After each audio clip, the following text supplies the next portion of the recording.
전개상으로 어떤 이런 고전 행동, 근대 현대로 가는 그런 특성하고 다르게 여기는 어떤 우리 통계나 수리적인 2차 대전을 배경으로 해서 군에서 사용하던 그런 어떤 통계 기법이나 수리 기법을 경영에 접목을 하면서 생겨난 것들이 계량 경영학 이론입니다. 그런 걸 중점으로 해서 설명하면서 정리하도록 그렇게 하겠습니다. 피라미드에 대한 그걸 한번 보면 기자의 대피라미드 또는 쿠프의 피라미드라고 하는데 이 피라미드가 우리가 뭐 보면 약 기원전 BC죠. 2560년 무렵에 건축이 됐는데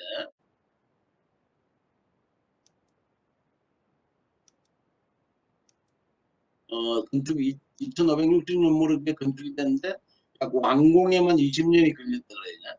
세계 7대 불가사의 중 하나인데 여기 보면 이게 이제 저 기자의 대피라미드는 쿠프의 4대 왕조 쿠프의 무덤으로 추정이 되기 때문에 쿠프의 피라미드라고 합니다. 높이가 146.5m로 약 3,800년간 세계에서 가장 높은 건축물로 이제 군림을 했죠. 그런 건데 국성을 보면 엄청나죠. 230만 개의 바위로 이루어지고 큰 게 80톤이랍니다. 80톤. 근데 이걸 800km나 떨어져 있는 아스완의 채석장으로부터 운반했다 그러니까 얼마나 많은 사람들이 동원이 돼서 했는지 하는 거고 이 크기도 내 밑변이죠. 내 밑변이 약 230m인데 길이 차는 58mm밖에 안 나. 엄청나게 정교하게 이렇게 잘 만들어진 겁니다.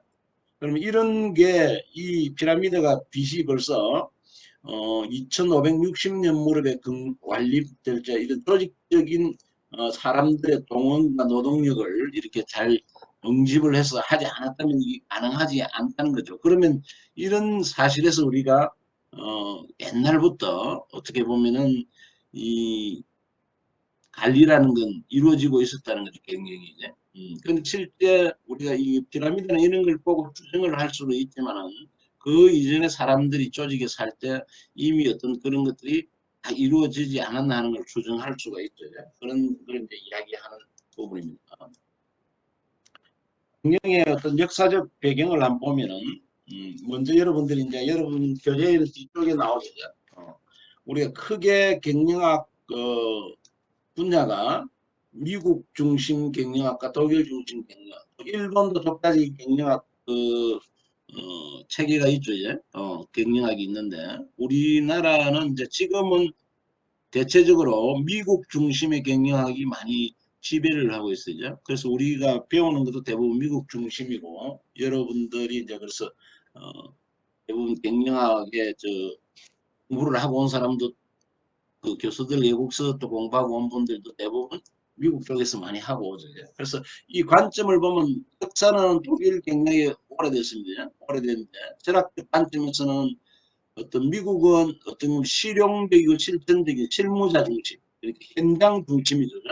그런 경영학이라면 독일은 이론적이고 방법론적인 학자 중심의 경영학을 이루고 있어요. 그래서 이쪽에서는 어떤 우리가 여러분들이 그 1교시 때 하고 강조했던 경영 관리학적인 측면 그런 게 중심이 된다면 독일은 우리가 경제학적 측면에서의 어떤 경영학을 강조하고 있습니다.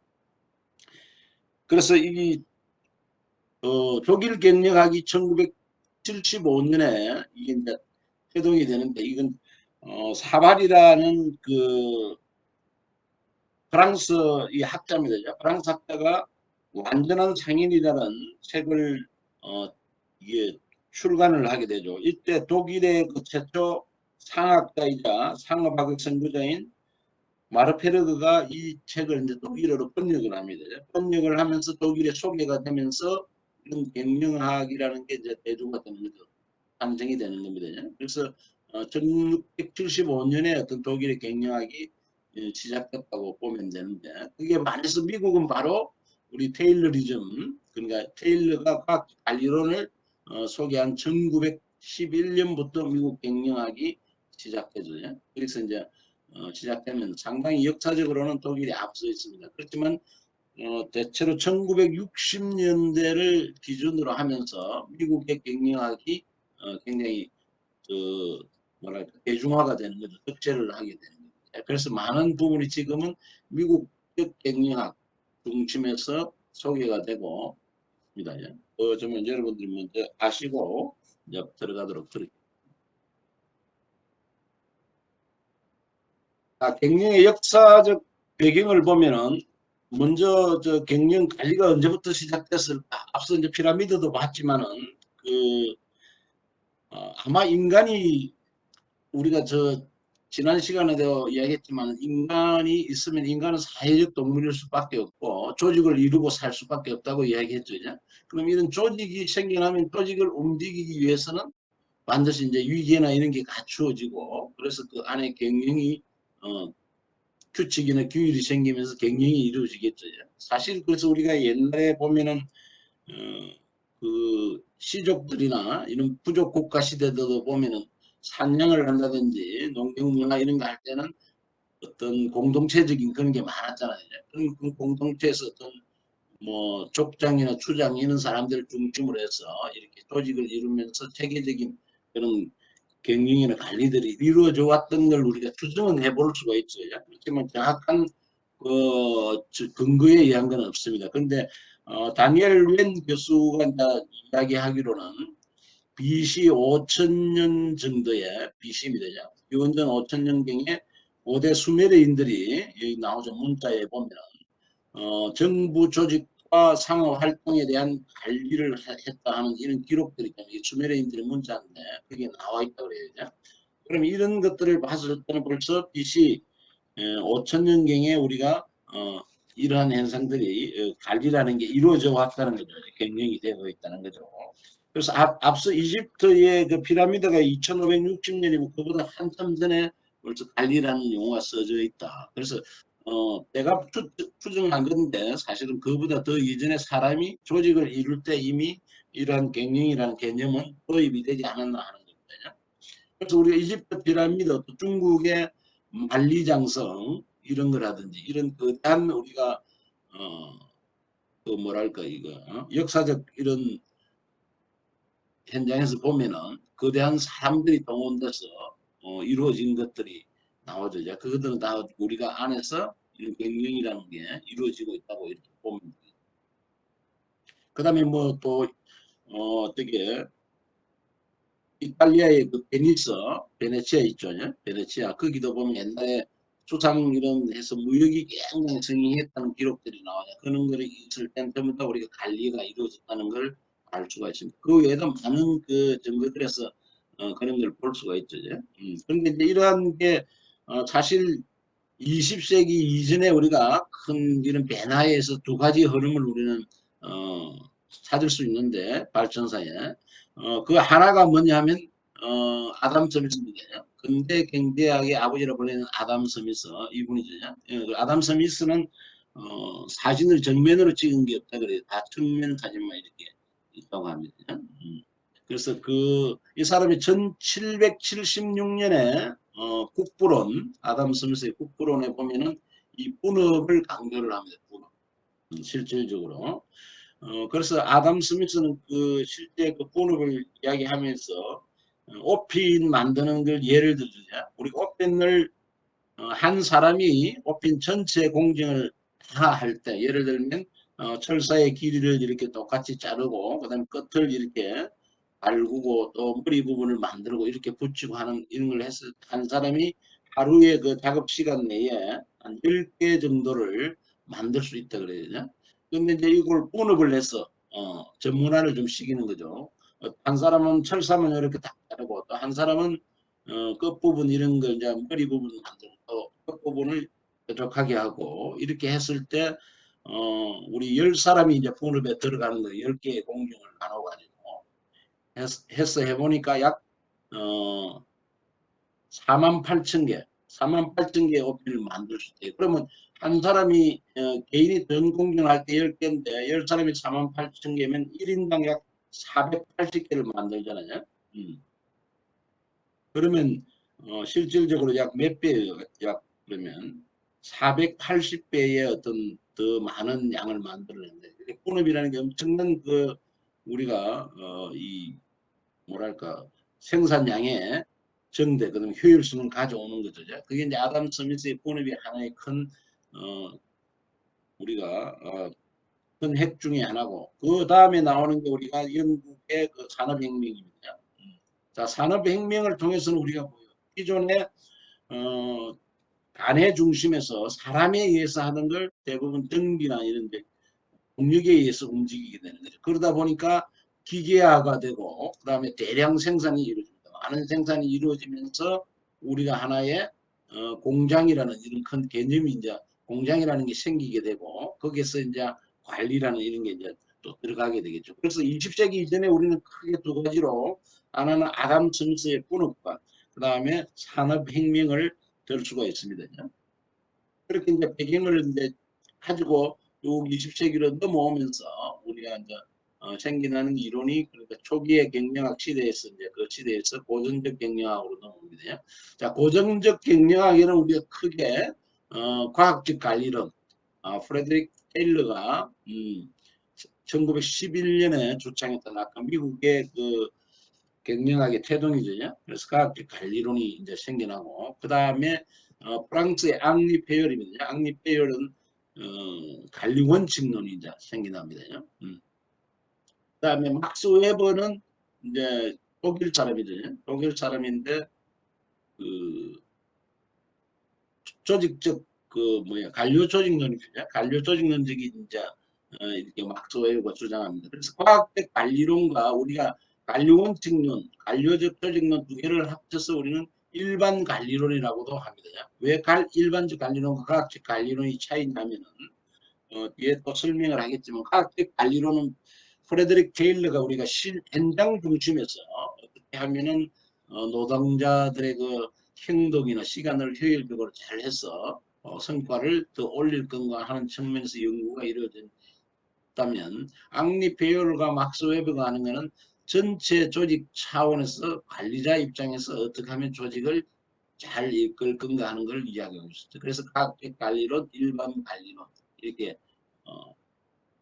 나누고 있습니다. 그 다음에 그게 고전적이라면 고전적인 게 우리가 대부분 그 인간의 기계론적 관점이냐 그렇다면은 행동학적 경영학은 바로 인간들의 어떤 행동 관계 속에서 어떻게 효율성 그런 걸 가져오는가 하는 거죠. 그게 제일 처음에 이제 엘ton 메이어의 보선 연구 실험 그 다음에 아담 아브라함 메슬로의 욕구 단계론, 그다음에 프레드릭 헬츠버그의 동기위생 이론, 더글라스 맥그리거의 XY 이론, 그다음에 크리스 아질스의 성숙 이론 이렇게 5개 정도가 설명이 됩니다.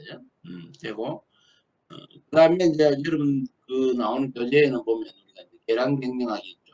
근대 경영학이 여기 이제 앞서 들어가는데 그거는 제가 100% 나중에 바나드와 사이먼 관계에서 협동 조직론과 그다음에 의사결정론을 간단하게 설명을 하도록 하고 계량 경영학에서는 이제 우리가 말하는 경영과학이죠. 매니지먼트 사이언스라든지 오퍼레이션 리서치, OR 요 부분들입니다. 그래서 여기는 우리가 2차 대전에 군 내에서 우리가 사용하던 총계학 추리적 기법들을 기업에 가지고 오는 그런 개념입니다. 그 다음에 이제 현대 경영학으로 넘어갈 때는 크게 시스템 이론. 이게 이제 앞서 협동 조직 체계에서 발달했던 바나드 사이먼 마치. 그 다음에 상황 적합 이론은 그 다음에 피들러가 이제 리더십에 보면 상황 적합 이론을 주장하게 되어 있죠.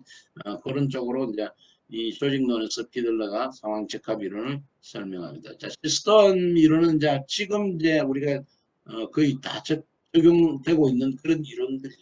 물론 과학적 관리론이나 고전적의 관리원칙론, 관리적 조직론 현대 그 1900년대 초에 했지만은 현대에도 이 사람들이 주장했던 요소들이 경영에 많이 활용되고 있습니다. 사실은. 그래서 그런 점을 여러분들이 잘 알고 고전적 경영학부터 이제 살펴보도록 그렇게 하겠습니다.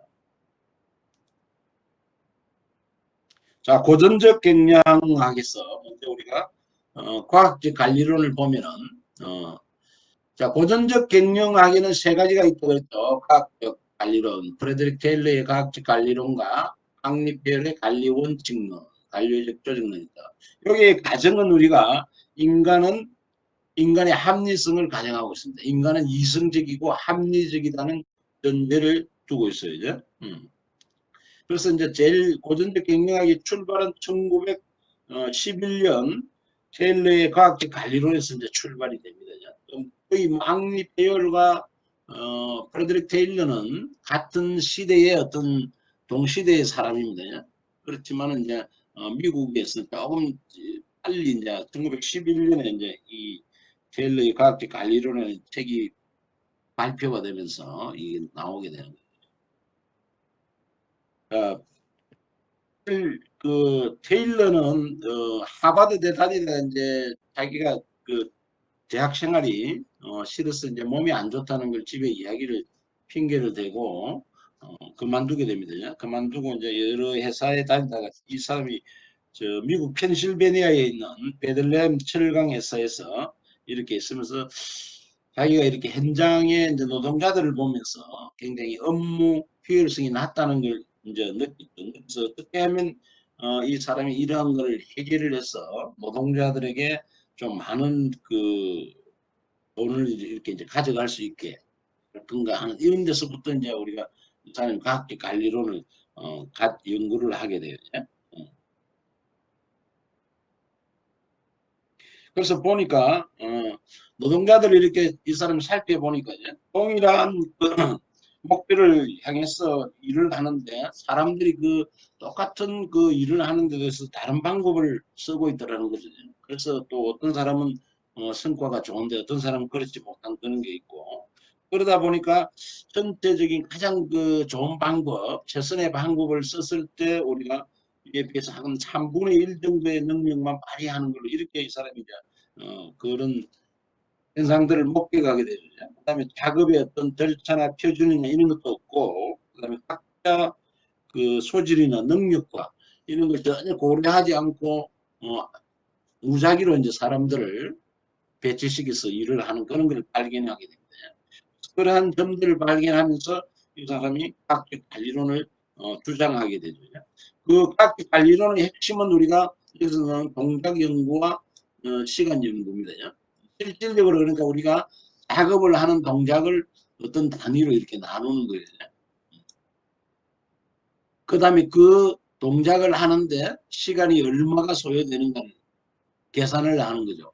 그러면 이 하나의 일의 공정을 여러 이렇게 동작으로 나눠서 그 시간들을 해서 보면 전체적인 이 일을 하는데 얼마의 시간이 소요된다 하는 게 나오죠. 그게 이제 표준 시간이 되는 겁니다. 그래서 이 사람이 이제 할 때 얼마의 시간을 가지고 해야 된다 하는 이게 나오는 거예요. 그게 이제 어떤 최선의 작업 수행 방법이 되는 거죠.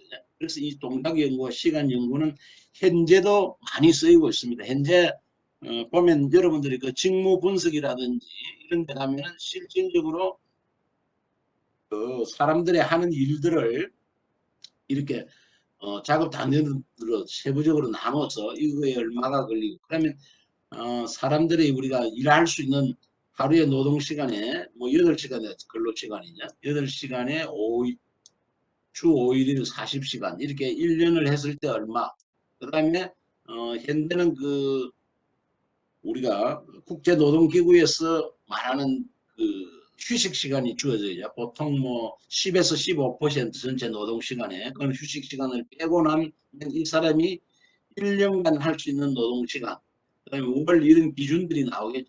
나오면은 이 작업에 대해서 직무를 분석해가 이 사람은 정상적인 자기 업무를 하고 있는 건지 작업 양적인 측면에서 그렇게 이제 따지고 하는 그게 바로 이제 동작연구인데 지금의 직무 분석에도 그런 걸 다 쓰고 있습니다. 사실은 그러니까 이제 우리가 테일러가 1911년에 각각 관리법을 했지만은 이게 현재도 많이 쓰이고 있다는 거예요. 실제로.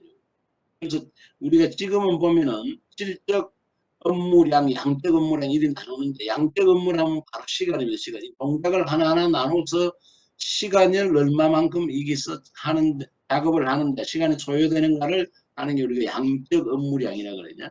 질적 업무량은 사실은 이게 이제 동작 연구, 시간 연구하고는 조금 관계없고 우리가 업무의 컨텐츠입니다. 내용이 어떻게 다른가 하는 건데 요거는 이제 우리가 전문가들을 통해서 우리가 뭐 델파이 기법이나 청화 기법 이런 걸 써서 어떤 가중치를 줘야죠. A라는 그 업무와 또 B라는 업무, C라는 업무에 대해서 어느 게 더 중요하고 난이도가 있고 또 노력을 더 요구하는가 이런 거를 이제 하나의 기준 평가하는 기준으로 줘서 가중치를 줘서 이 업무의 질적인 양을 또 측정을 하는 게 있어요. 그런 게 이제 우리가 지금 쓰는 직무 분석의 하나의 부분입니다. 그리고 지금 현재 많이 공공기관에 나오는 직무 평가하는 것도 이런 기준에 의해서 어떤 직무를 하는 게 더 난해하고 노력을 요하는 직무인가 하는 이런 게 나오는 거예요.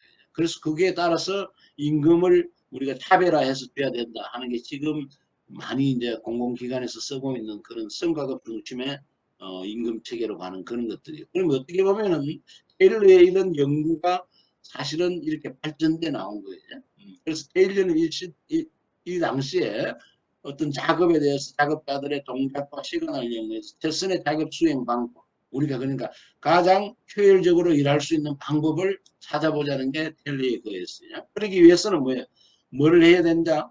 이런 걸 하기 위해서는 경험적 방법에 의해서 일을 하는 게 아니라 과학적 방법으로 일을 하게끔 만들어줘야 된다는 거죠. 기존에는 그냥 이렇게 물론 노하우적인 것도 필요하겠지만 어떤 체계가 없었다는 거죠. 일을 하는 데 있어 노동의 방법이 과학적이지 못했다는 겁니다. 사람들마다 다 다른 방법을 하는 거죠. 그 중에서 가장 우리가 좋은 방법을 찾아내는 과학적 방법인데 그걸 과학적인 이제 이런 연구를 통해서 동작 시간 연구를 통해서 그런 방법을 찾아내는 거 그게 관리 원칙. 두 번째는 이제 사람들을 보니까 능력과 소질 이런 거 전혀 관계없이 배치되게 했대 그렇죠. 그래서 작업자를 어떻게 하면 우리가 잘 선발해가지고 그다음에 자기 능력과 소질에 맞는 데 배치하고 그런 또 능력과 소질이 부족하면 교육훈련을 어떻게 시킬 건가 하는 자, 이런 요소들은 지금 그대로 우리가 인적 자원 관리에 그대로 적용이 되고 있는 요소들입니다. 우리가 저 기업에서 사람을 뽑을 때 그리고 배치할 때 다 그런 개인의 능력 이런 걸 고려하잖아요. 그리고 기업이 요구하는 그런 능력 이런 게 갖춰지지 않으면 교육훈련을 시켜서 그렇게 하고 있는 게 현재도 이렇게 그대로 쓰고 있는 건데 그 다음에 이제 이게 그 작업자들을 어떻게 하면 우리가 효율적으로 잘 관리자가 지도와 감독을 할 건가. 그러니까 주무구구식이 아니고 각 방법에 따라서 지도와 감독을 해야 된다는 거죠. 그 다음에 업무의 균등한 배분이 이루어져야 된다는 거죠. 일에 균등하게 사람마다 균등하게 이렇게 잘 공정하게 이루어져야 된다는 거죠. 이러한 관리 원칙을 썼고 그 다음에 이제 성과급제 일의 양 그러니까 작업을 얼마만큼 잘하느냐에 따라서 급여를 달리 줘야 된다는 거죠. 하는 인센티브 요소인데 지금 현재도 성과급제 우리가 많이 쓰고 있죠. 기본 임금에 뭐 더해서 일을 더 성과를 더 내면 성과급 주는 거거든요. 그게 바로 성과급제입니다. 현재도 많이 쓰고 있는 제도거든요. 그런 것들을 프레드릭 테일러가 고안을 했습니다. 실제 이렇게 해서 이 사람이 이제 실험을 해보니까 우리가 이제 철도 노동자에게 이제 이걸 적용합니다. 철도 노동자들이 그 이 큰 철강이죠. 철강 그 쇠를 갖다가 철 뭐야 이거 기차에 선적하는 그 작업을 하는 데서 보니까 쇠등이 하나가 약 92파운드면은 약 41.73kg죠. 그 되는 걸 하루에 보니까 보통 12.5톤 정도를 이렇게 접대를 하는 거였죠. 그런데 우리가 보니까 이 과학적 관리 방법을 써서 적용을 하고 나서 보니까 한 사람이 하루에 하는 양이 47에서 48톤으로 늘어나거나 약 4배 정도의 작업량이 늘어나는 게 효율적으로. 그 다음에 뭐 다른 데도 실험을 해보니까 다른 작업에 있어서도 거의 성과가 200% 이상 이렇게 개선되는 결과를 가져오는 게 실질적으로. 그래서 테일러의 이런 과학적 관리론이라는 게 상당한 그 뭐랄까 획기적인 우리가 그 노동의 효율성에 있어서 그런 걸 가져오죠. 물론 이제 이런 요소들이 뭐냐 사람들이 그러면 이제 우리가 요즘에 말하는 트라벨이죠. 노동과 레저, 그러니까 자기 여유의 어떤 밸런스, 이런 것들은 이제 전혀 그 당시에는 고려가 되지 않았죠. 실질적으로 이제 테일러는 작업자들에게 효율적 어떤 작업을 해서 더 많은 일을 하고 돈을 더 많이 가져갈 수 있게 해주는 그런 점을 강조를 한 겁니다.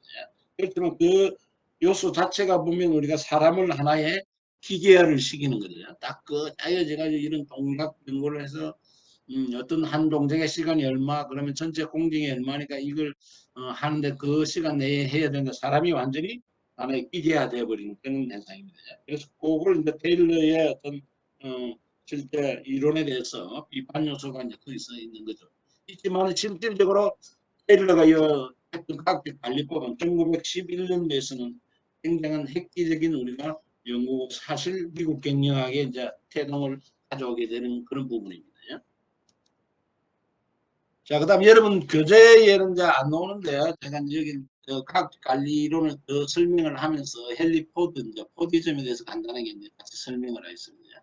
그래서 각 관리를 이어진 네 가지 원칙을 이제 그 테일러가 이야기를 하는데, 그래서 이 사람들은 이제 일 과업량이 정확히 공장에 나오겠죠. 앞서 말했듯이 우리가 동작 시간 연구를 해서 시간에 대해서 얼마만큼 어떤 업무를 할 건가 하는 게 정확히 주어지고, 그 다음에 이러한 과학적 방법, 그다음 표준화된 작업 조건이 나오겠죠. 그다음에 성공에 대한 성과급제, 우대, 그다음에 실패에 대한 손실을 이제 인정하는 거죠. 이런 것들을 이제 해서 우리가 잘못했을 때는 인정을 하는 거죠. 그런 부분들을 각 관리의 네 가지 원칙으로 테일러는 이야기합니다. 그래서 그런 과학적 관리법 운영 제도에서 우리가 그런 것들을 하기 위해서 기획부 제도, 이제 관리자가 작업을 계획하고 준비를 미리 해야 된다. 그러니까 계획과 집행이 분리돼야 된다는 거죠. 그래야만이 우리가 이 정확한 그 방법에 의해서 작업이 수행될 수가 있다는 거예요. 그런 건 이제 기획부 제도가 생겨나고, 그다음에 관리 감독을 효율적으로 하기 위해서 직능별, 각그 작업 현장별의 직장 제도가 생기는 거예요. 관리자들의. 그다음에 정확한 어떤 규칙과 절차에 따라 하게끔 작업 지도표 제도, 지도 카드도 생겨나고, 그다음에 이제 성공에 대한 우대, 인센티브 차별적 성과급 제도, 이런 게 생겨나는 거거든요. 실질적으로 이런 것들도 현재 많이 우리가 거의 쓰고 있는 부분들입니다. 부분들이고. 그 다음에 이제 교재는 안 나오는 이런 텔레 각 관리 원칙에서 한참 뒤에 이제 생겨난 거지만 우리가 1800년대에 헨리 포드의 포디즘이 생겨납니다. 포드.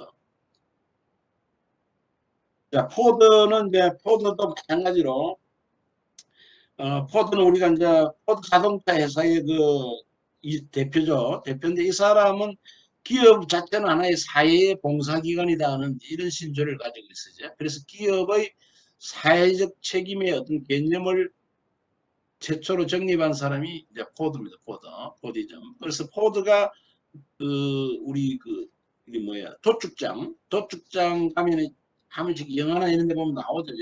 소나 이런 걸 많이 잡아가지고 이렇게 꽉 끌어놓고 고리에 끌어놓고 다음 사람인데 줄쪽에 보면 밀면은 이렇게 슉 가잖아요. 가는 그런 걸 보고 이걸 경영이 어떤 자동차에 도입을 해야 되겠다 해서 나온 게 바로 컨베이어 시스템입니다. 컨베이어 시스템. 기존에는 우리가 뭐요? 사람들이 올라가면서 이렇게 하나의 자동차가 있으면은 그 자동차 공정에 따라 작업팀이 와서 이렇게 했죠.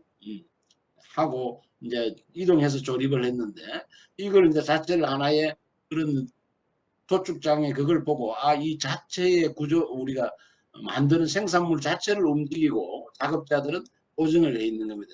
보증을 해 있고 이 자체가 이 공정 끝나면 다음 공정으로 가고 또 그다음에 이 공정 끝나면 다음 공정 이렇게 움직여가는 그게 바로 컨베이어 시스템이고, 그렇게 해서 운영을 하다 보니까 엄청난 그 대량 생산이 이루어질 수 있더라. 그 전문화가 이루어지는 거죠. 그다음에 작업자들이 움직이는 시간들이 전략이 되고, 그러면서 이제 이 포드가 주장한 거는 기업은 사회적 봉사기관이기 때문에 특히 그 T형 자동차에 대해서 포드가 만드는 중요한 거죠. 그런 건데 그런 것들을 대량 생산을 통해서 우리가 노동자에게는 임금을 주고 또 소비자에게는 아주 그 저가격에 좋은 그런 제품을 제공할 수 있는 그런 걸 가져가야 된다는 게 포드가 주장했던 거예요. 그래서 이런 대량 생산을 하기 위해서 컴퓨터 시스템을 운영하면서 조건은 우리가 3S 개념이 나오죠. 제품이나 작업의 단순화를 시키는 거예요. 가능하면 시키고 부품은 표준화를 시키는 거예요. 다르지 않게. 그 다음에 기계나 공구 이런 거는 전문화를 쓰는 거죠. 그게 3S의 개념이 이제 대량 생산 컴퓨터 시스템에서 활용할 수 있는 거는 거예요. 그렇게 되면서 이게 대량 생산이 이루어지게 되죠. 실질적으로 이제 포드는 비행 자동차를 전 국민이 이렇게 가질 수 있게 하는 게 그 사람 목표였다 그러죠. 그래서 그 비행 자동차 가격이 최초에 950달러에서 옛날이니까 이제 싼 거죠. 950달러에서 그게 1909년입니다. 9년에 950달러에서 그다음에 17년에 450달러로 거의 절반 가까이가 떨어져야죠. 절반보다 뭐 더 떨어지겠네요. 그다음에 1924년에는 290달러로 인하를 시킵니다. 그래서 많은 사람들이 국민들이 살 수 있게.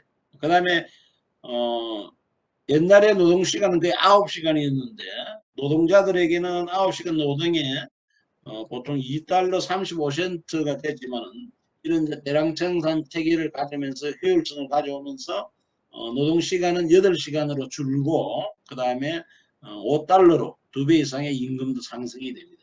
그래서 이 포디즘도 하나의 대량 생산에서 이런 이제 변화를 가져오는 거지만 앞서 우리가 테일러의 과학기 관리나 포디즘은 다 보면 사람이 하나의 이제 기계화가 돼버리는 거예요. 컴퓨터 시스템 체계도 마찬가지입니다. 이 어떤 사람이 이 공정에서 문제가 생기면 전체가 멈춰서야 되겠죠.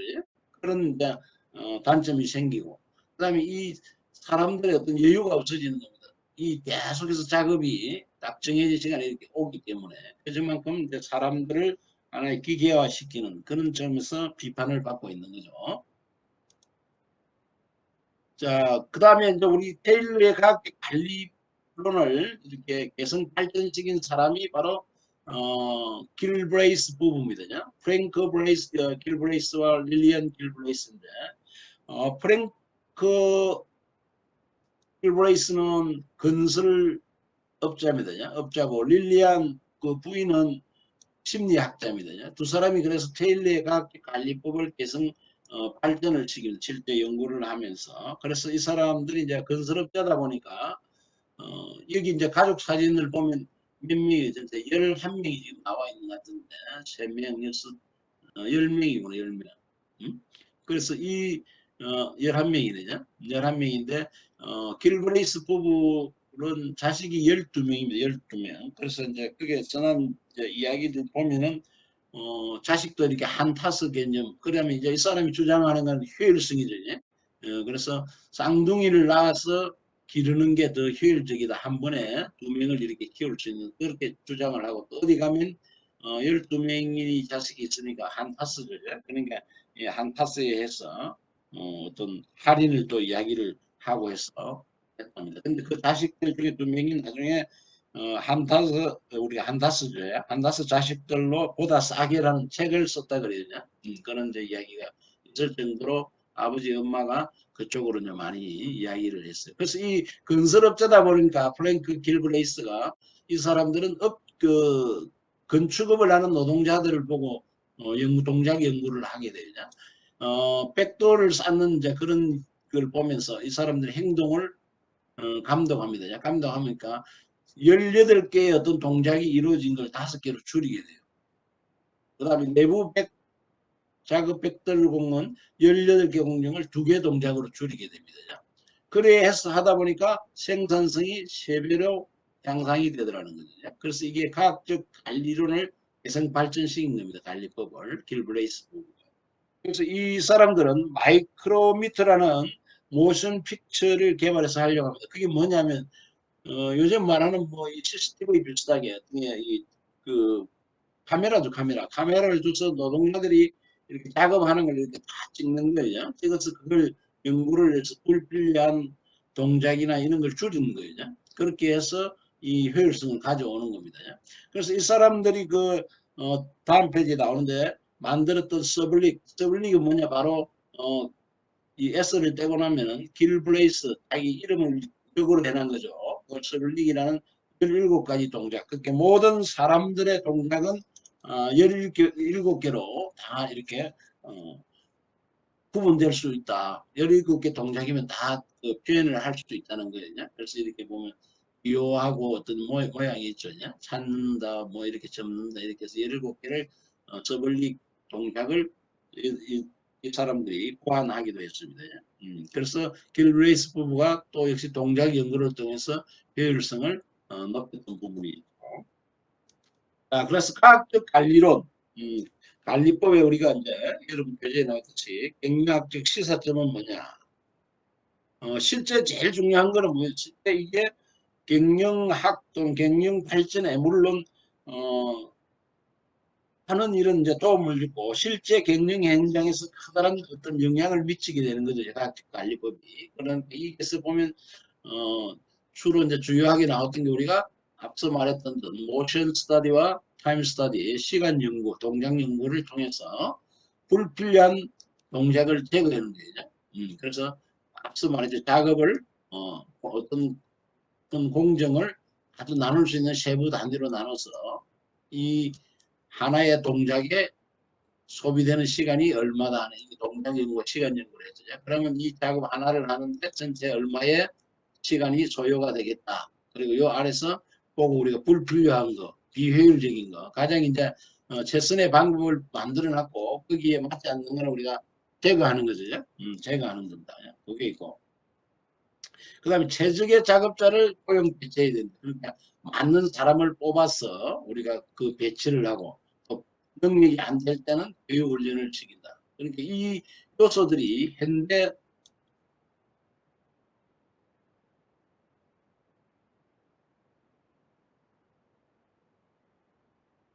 이게 무슨 말이야?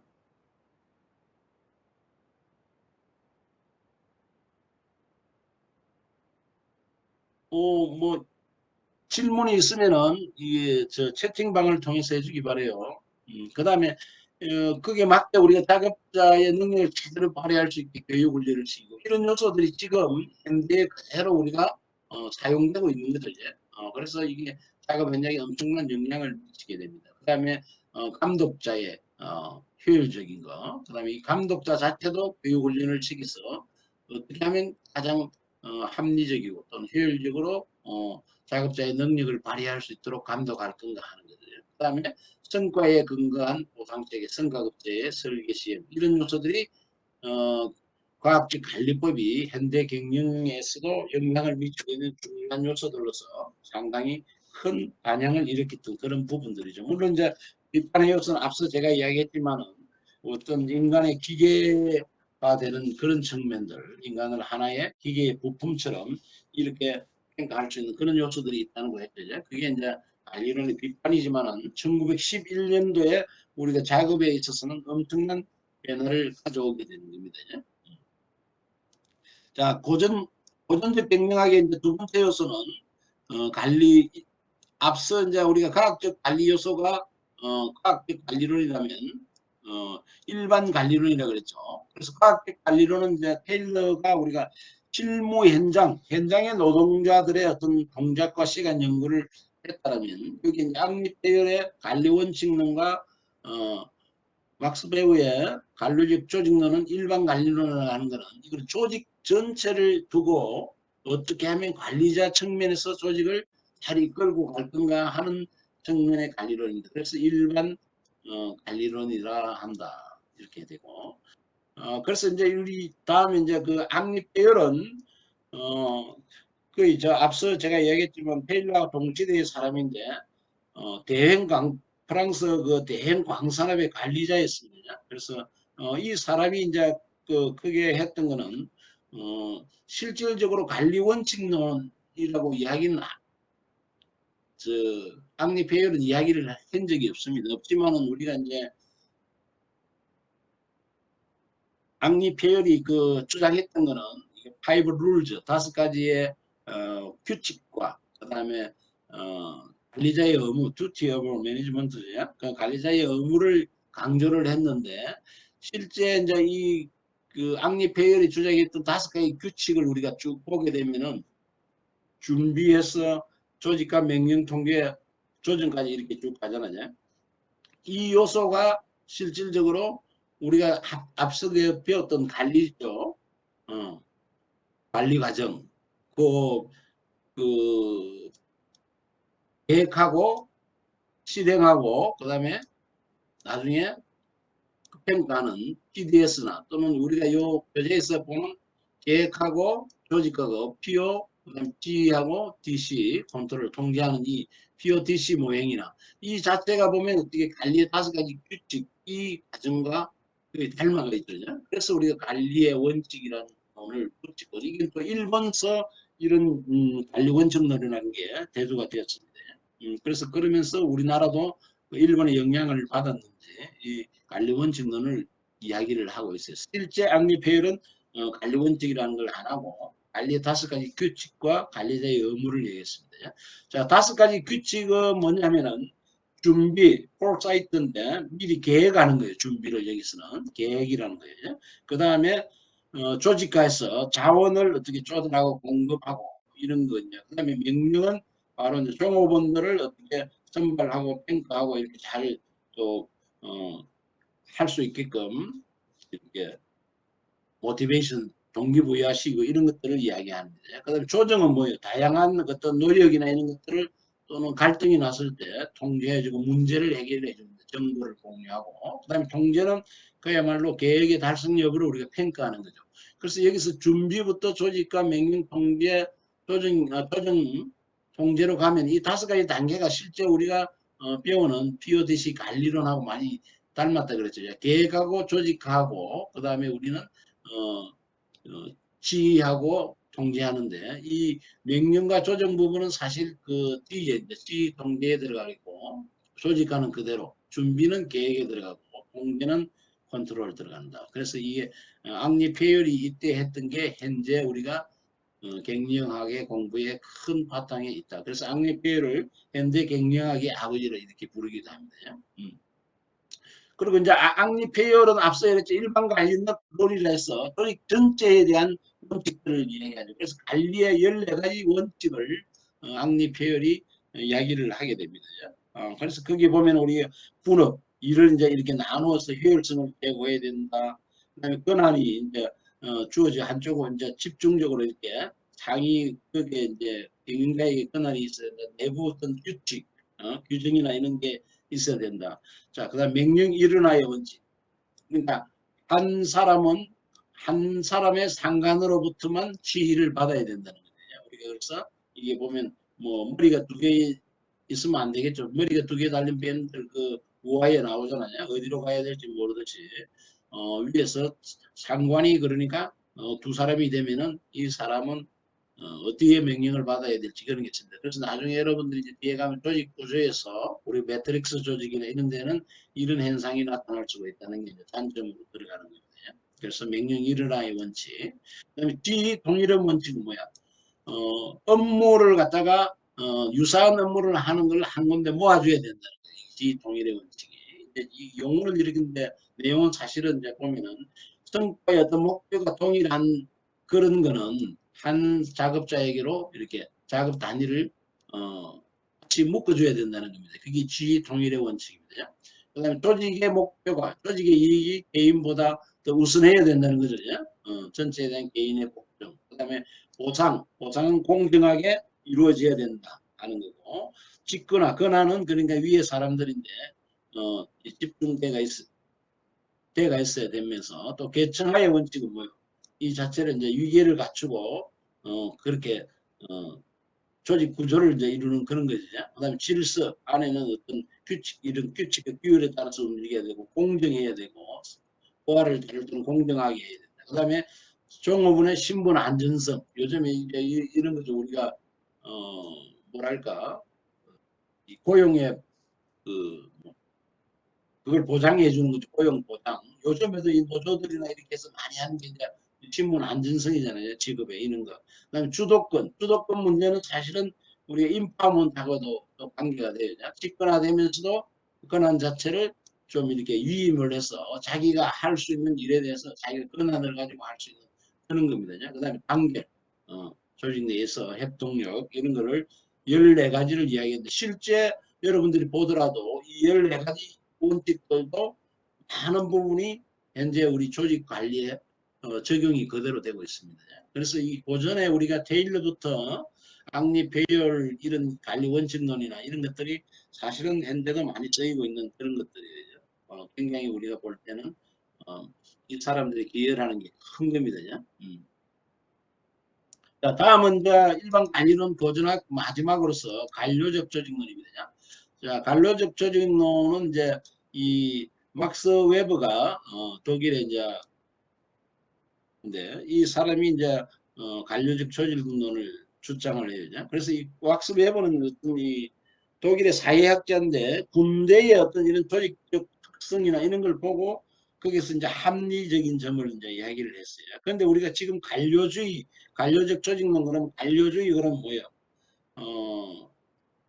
실질적으로 막스 웨버가 했던 것은 합리적이고 이상적이며 어떻게 보면 가장 매우 효율적인 그런 조직은 이런 이제 이상적 관료주의는 6개의 이런 단계, 이런 분업이나 명쾌하게 된 이런 어떤 조직의 권한 체계나 공식적 선발 이런 것들을 가지고 있는 걸 이제 강조를 하는 겁니다. 그래서 실제 현재는 우리가 뭐 관료주의 그러면은 지나친 좀 서류 중심이라든지 또는 잘 고집이 있는 복귀부동하는 그런 거라든지 형식주의적인데 빠지는 변화를 거부하는 이런 걸 잘못 이제 관료주의를 인식을 하고 있는데 현재 원래 막스 웨버가 주장했던 이 관료적 조직들은 그런 측면이 아닙니다. 이제 우리가 조직을 이끌기 위해서 이렇게 업무는 분업이 돼야 된다. 간단하고 반복적이며 명확한 구분이 돼야 된다는 거고, 그 다음에 조직에는 권한이 위계가 갖춰야 하이라키를 가져야 된다는 거고요. 직위가 명쾌한 상하 명령 체계를 가져야 된다요. 그 다음에 공식적 선발. 선발은 전문적 능력 중심에서 해서 선발을 해야 된다는 거죠. 그런데 이것도 뭐 우리가 요즘에 보면 그 연구주의에 의한 선발이나 이런 것들이 되면 안 된다는 거예요. 이때부터 막스 웨버가 주장했던 거예요. 사실은 그러니까 지금도 우리가 이런 부분들은 기업에서 다 쓰고 있는 요소들입니다. 경력 중심, 경영자는 전문 경영자가 해야 된다는 거예요. 그런 거고 그런 어떤 경영이나 전문 역량을 가진 사람이 해야 된다. 개인적 특성을 배제하고 이거는 뭐냐면은 구성원이 전체 동일한 어떤 규칙과 통제가 적용이 돼야 된다는 거죠. 개인적으로 다르게 해서는 안 된다는 거예요. 공식적으로 우리가 이런 룰이 있어야 된다는 거죠. 업무 처리 절차나 표준화적인 거, 규칙, 명문화 시스템화를 해서 가야 된다는 걸 막스 웨버는 주장을 하고 있습니다. 이제 그래서 막스 웨버는 우리가 이런 이상적인 관료주의를 하는 조직은 없다라고 했어요. 사실은 존재하기 어렵다고 했습니다. 그렇지만 우리가 이런 요소들을 따라가기 위해서 계속 노력을 하는 걸 강조를 합니다. 그래서 이런 요소들을 주면서 그래서 막스 웨버도 관료적 조직론이 실제 우리가 관료주의 하면 지금처럼 변화를 거부하고 좀 형식지향이거나 이런 형태와는 다른 것이다. 그리고 이 막스 웨버가 주장했던 관료주의가 지금 많은 우리 기업 운영에 현재 역시 사용되고 있다. 그래서 이게 보면은 테일러의 과학적 관리론이나 앙리 페레의 관리 원칙론, 다스카의 룰과 14가지의 프렌치풀 원칙이죠. 그 다음에 관료적 조직론 이런 요소들이 실제 현재에도 많은 부분이 활용이 되고 있다는 거죠. 자, 그래서 우리가 이제 이 고전적 경영학의 이 프레드릭 테일러나 앙리 페열이나 막스 웨버가 주장했던 과학적 관리론, 관리 원칙론, 관료적 조직론은 우리가 왜 이제 비판을 받냐면 기계론적 인간관계를 했죠. 사람 한 사람 한 사람의 어떤 특성보다는 사람을 하나의 큰 작업의 어떤 이런 기계의 큰 기계라고 보면 사람을 하나의 그게 부속품 정도 이렇게 해서 사람 자체를 굉장히 통제의 수단으로 삼았던 거죠. 그래서 이 사람들이 생산성과 조직 전체의 효율성 측면에서 사람의 행동을 표준화하고 통제를 한 거예요. 그러니까 사람이 하나의 기계론적 인간관계에서 사람을 하나의 기계화처럼 이렇게 취급되는 게 비판의 요소입니다. 그리고 이 비판 요소가 바로 다음에 나오는 행동학적 경영학의 태동을 가져오게 되는 거죠. 그다음 공원 부분은 뭐 우리가 과학적 시각에서 접근을 해서 실질적으로 경영학 발전에서 중요한 기초를 적용했고 현재에도 이런 많은 이 세 사람이 주장했던 방법들이 적용되고 있다는 겁니다. 그래서 그래서 우리가 이런 비판론은 또 개선 발전을 시키는 게 이제 후세대의 학자들이 또 해야 되는 부분들이고, 그 다음에 그 공헌한 부분들은 우리가 또 인정하면서 그렇게 가야 될 부분들이죠. 그런 요소들이 있습니다. 근데 이런 고전적의 비판 요소를 배경으로 해서 제가 조금 전에 행동학적 경영학이 태종된다 그랬죠. 자, 그러면 행동학적 경영학은 이제 바로 뭐냐 하면은 사람들, 안에 있는 사람들의 어떤 그 태도나 행동 이런데 관점을 두고 어떤 효율성을 추구하고자 하는 게 행동학적 경영학입니다. 자, 행동학적 경영학은 가장 우리가 크게 요소로서는 웨스턴 일렉트릭 회사에서 메이오가 했던 호손 연구, 호손 실험이라 그러죠. 그거와 그 다음에 아브라함 메슬로우의 욕구 5단계 이론, 동기부여 이론이죠. 이런 두 가지 요소를 가지고 우리가 또 발전해 가는 게 허처버그의 동기위생 이론, 맥그리그의 XY는 아지르스의 성숙, 일성숙 이런 이렇게 발전을 해 갑니다. 요 이론들은 뒤에 이제 우리가 그 다이렉션 부분에 동기부여 이론할 때 다시 또 거론하면 될 거예요. 그래서 여기서는 간단하게 또 하고 넘어가도록 그렇게 하겠습니다. 자, 이제 앞서 우리가 고전적 경영학에서 인간이 이성적이고 합리적이라는 전제를 줬죠. 그렇지만 행동학적 경영학에서는 인간에 대한 기본 가정은 뭐냐? 인간은 사회적이다. 그 다음에 자기 실현적이다. 그럼 뭐예요? 사회적이라는 건 인간은 관계를 가지고 이제 사람들하고 관계를 가지고 한다. 그러면 이런 인간들의 행동, 관계, 태도 이런 데 이제 중점을 둔다는 것이고, 그 다음에 자기 실현적이라는 건 뭐예요? 바로 욕구죠, 욕구. 욕구의 만족입니다. 그게 바로 우리가 동기부여 요소에 대한 것이죠. 이게 인간은 자율적이고 자기 실현적이라는 전제가 이제 기본 가정이 행동학적 경영학이었습니다. 자, 조직에 있어 인간의 행위나 행동에 대한 연구를 하게 되는 거죠. 되는데 이게 우리가 지금 말하는 조직 행동, OB, Organizational Behavior 해서 조직 행동이라는 과목이 있죠. 경영학에 그게 바로 이러한 조직에 있어 인간의 행위나 행동 또는 태도 이런 것들을 공부하는 게 됩니다.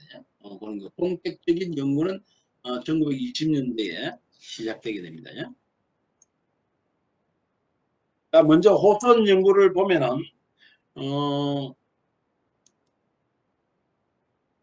먼저 웨스턴 일렉트릭 전기회사였죠. 전기회사인데 이 회사가 이제 뭐 지금은 루센트 테크놀로지 미국 일리노이주인데 루센트 테크놀로지 회사에 이게 팔렸고 다시 이게 또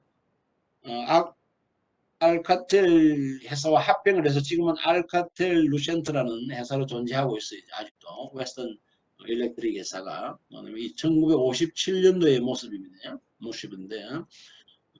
실질적으로 웨스턴 일렉트릭에서 우리가 엔지니어링 팀하고 자체에 그다음에 미국 국립과학 아카데미 연구팀이 약 4년에 걸쳐서 1924년부터 27년까지 4년에 걸쳐서 조명의 밝기가 어떤 생산성에 영향을 미치는가 하는 연구를 하게 됩니다. 그래서 크게 우리가 그 실험 집단과 동계 집단, 이 연구를 할 때는 이 집단을 나누어요. 그룹, 이르는 이제 실험 집단, 그룹 2는 동제 집단 이렇게 나눕니다. 동제 집단은 우리가 변화를 주지 않는 거예요.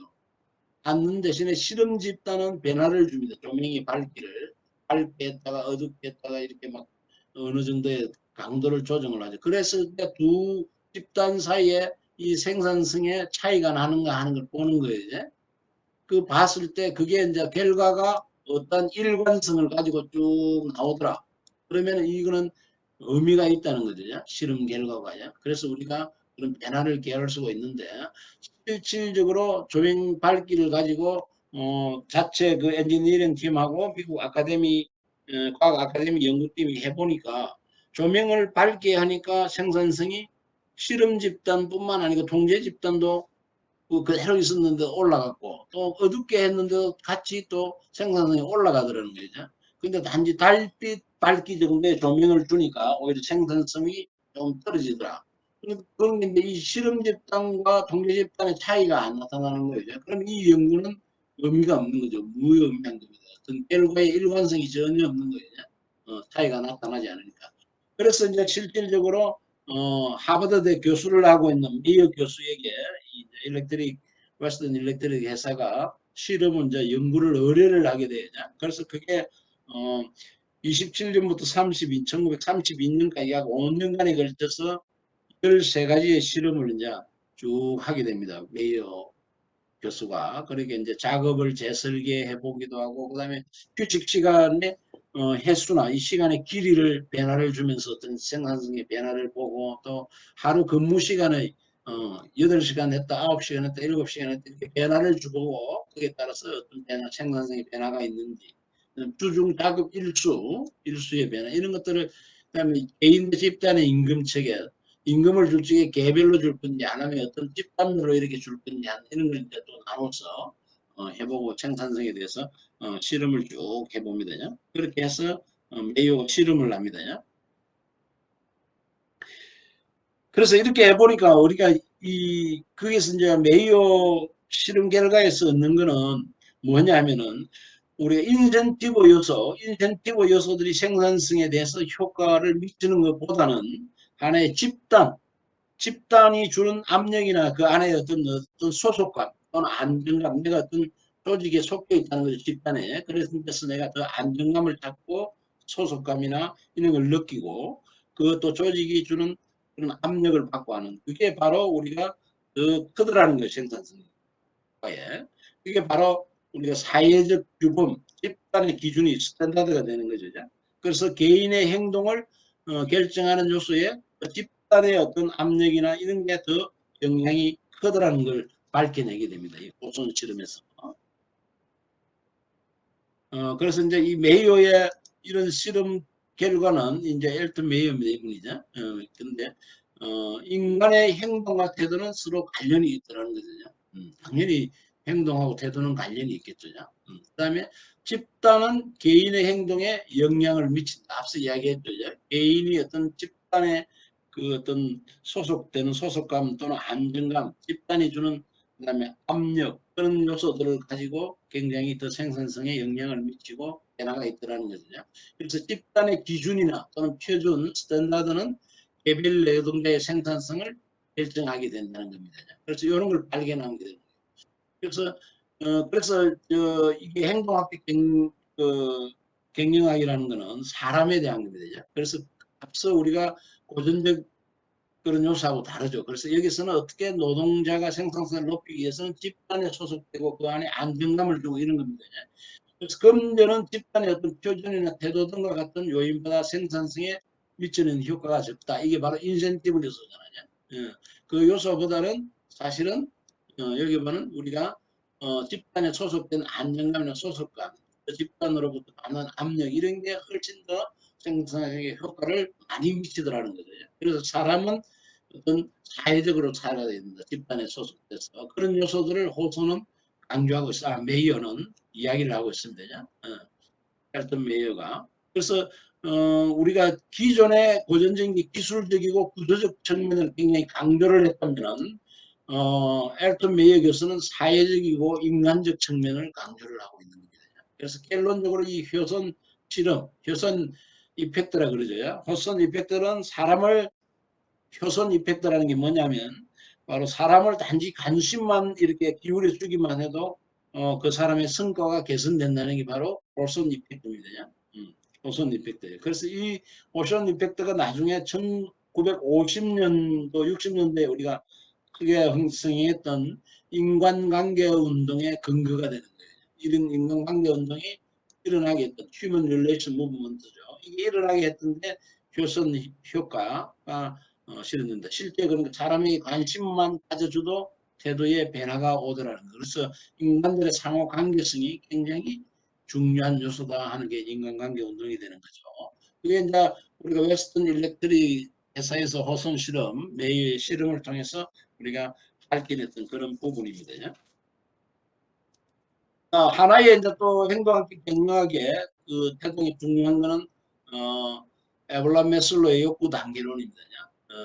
에블람 메슬로는 이제 우리 사람은 그러니까 욕구가 미충족, 니즈죠. 사람의 욕구가 미충족이 되면은 사람은 긴장을 하게 되고 거기서부터 어떤 행위나 태도에 영향을 미친다는 거예요. 이제 사실 그런 요소들을 우리가 쉽게 볼 수가 있죠. 그래서 이게 메슬로우가 5단계를 주장했던 그 단계는 생리적 욕구부터 안전욕구, 소속욕구, 정력욕구, 자아실현욕구 이렇게 5개가 단계를 이렇게 이루고 있다는 거예요. 있는데 앞서 그래서 이제 이렇게 우리가 사람의 욕구가 미충족됐을 때 긴장을 하게 되고 행위나 태도에 변화가 온다.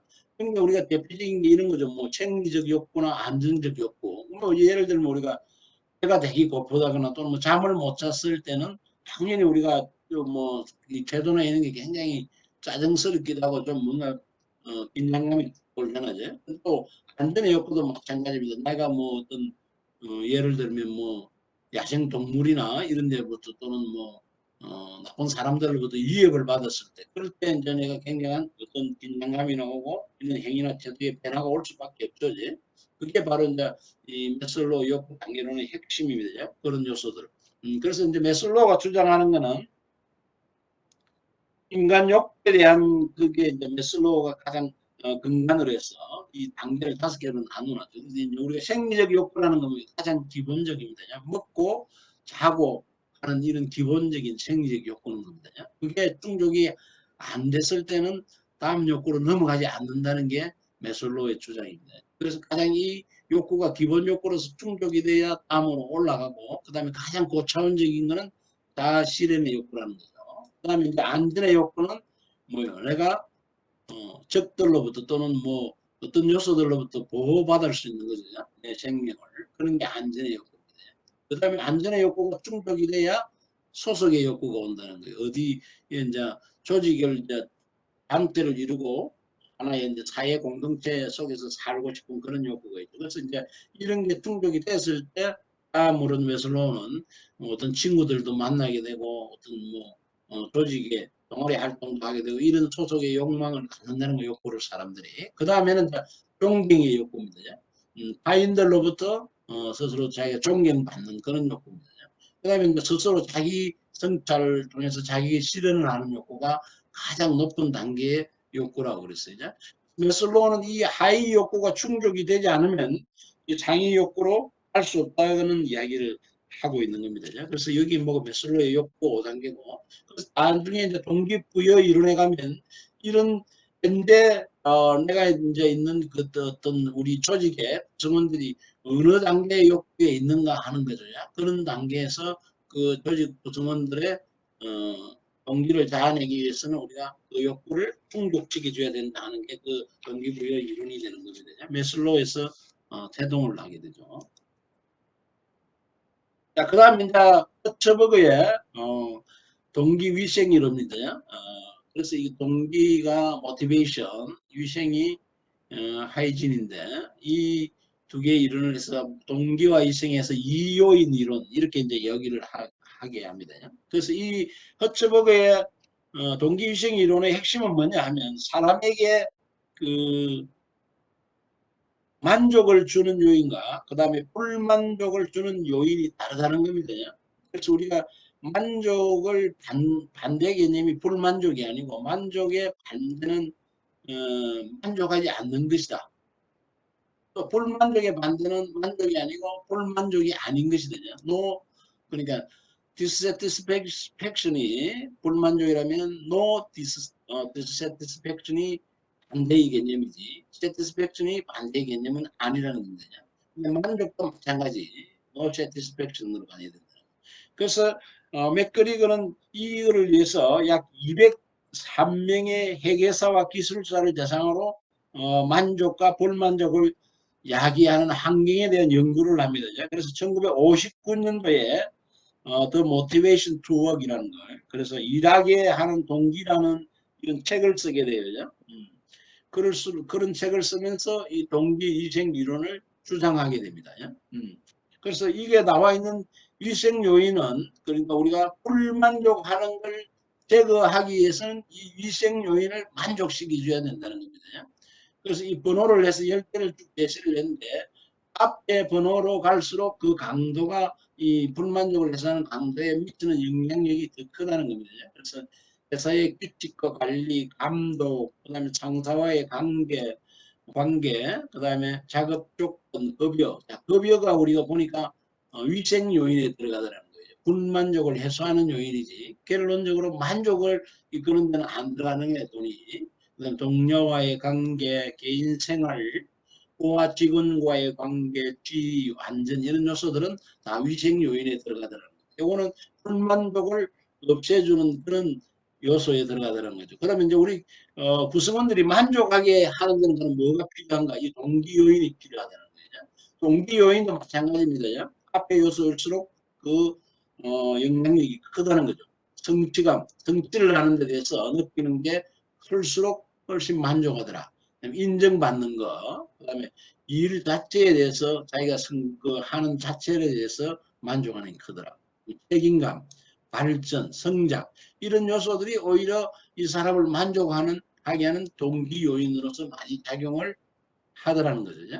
그래서 우리가 허처버그가 주장하는 요소는 뭐냐 하면 구성원들이 이제 이렇게 만족하게 만들기 위해서는 우리가 위생 요인 뿐만 아니고 동기 요인까지를 다 이렇게 충족시켜 줘야만이 이 만족에 이를 수 있다는 겁니다. 그래서 우리가 잘못하면은 불만을 가진 구성원들을 봤을 때 이 위생 요인만을 충족시켜주고 만족으로 잘못 판단하면 안 된다는 거죠. 그래서 이거는 동기 요인까지를 다 충족을 시켜줘야 된다는 걸 허처버그는 강조하고 있는 겁니다. 이게 동기 위생 이론 또는 투요인 이론이라고 그래요. 자, 그 다음에 행동학적 경영학 맥그리거의 XY 이론입니다. 자, 맥그리거의 XY 이론은 크게 이 맥그리거는 메슬로우의 그 욕구 5단계의 영향을 많이 받았어요. 그리고 호손 실험하고 그게 영향을 받아서 맥글리그는 XY 이론을 했어요. 어떻게 보면 이게 우리가 성선설과 성학설과 성선설의 어떤 개념 비슷하게 이렇게 나오고 있죠. 그래서 인간 본질에 대한 가정을 맥거리그는 두 가지 이론을 하고 있어요. X 이론과 Y 이론. 구분하여 각 특성에 따른 관리 전략을 달리해야 된다는 거죠. 달리.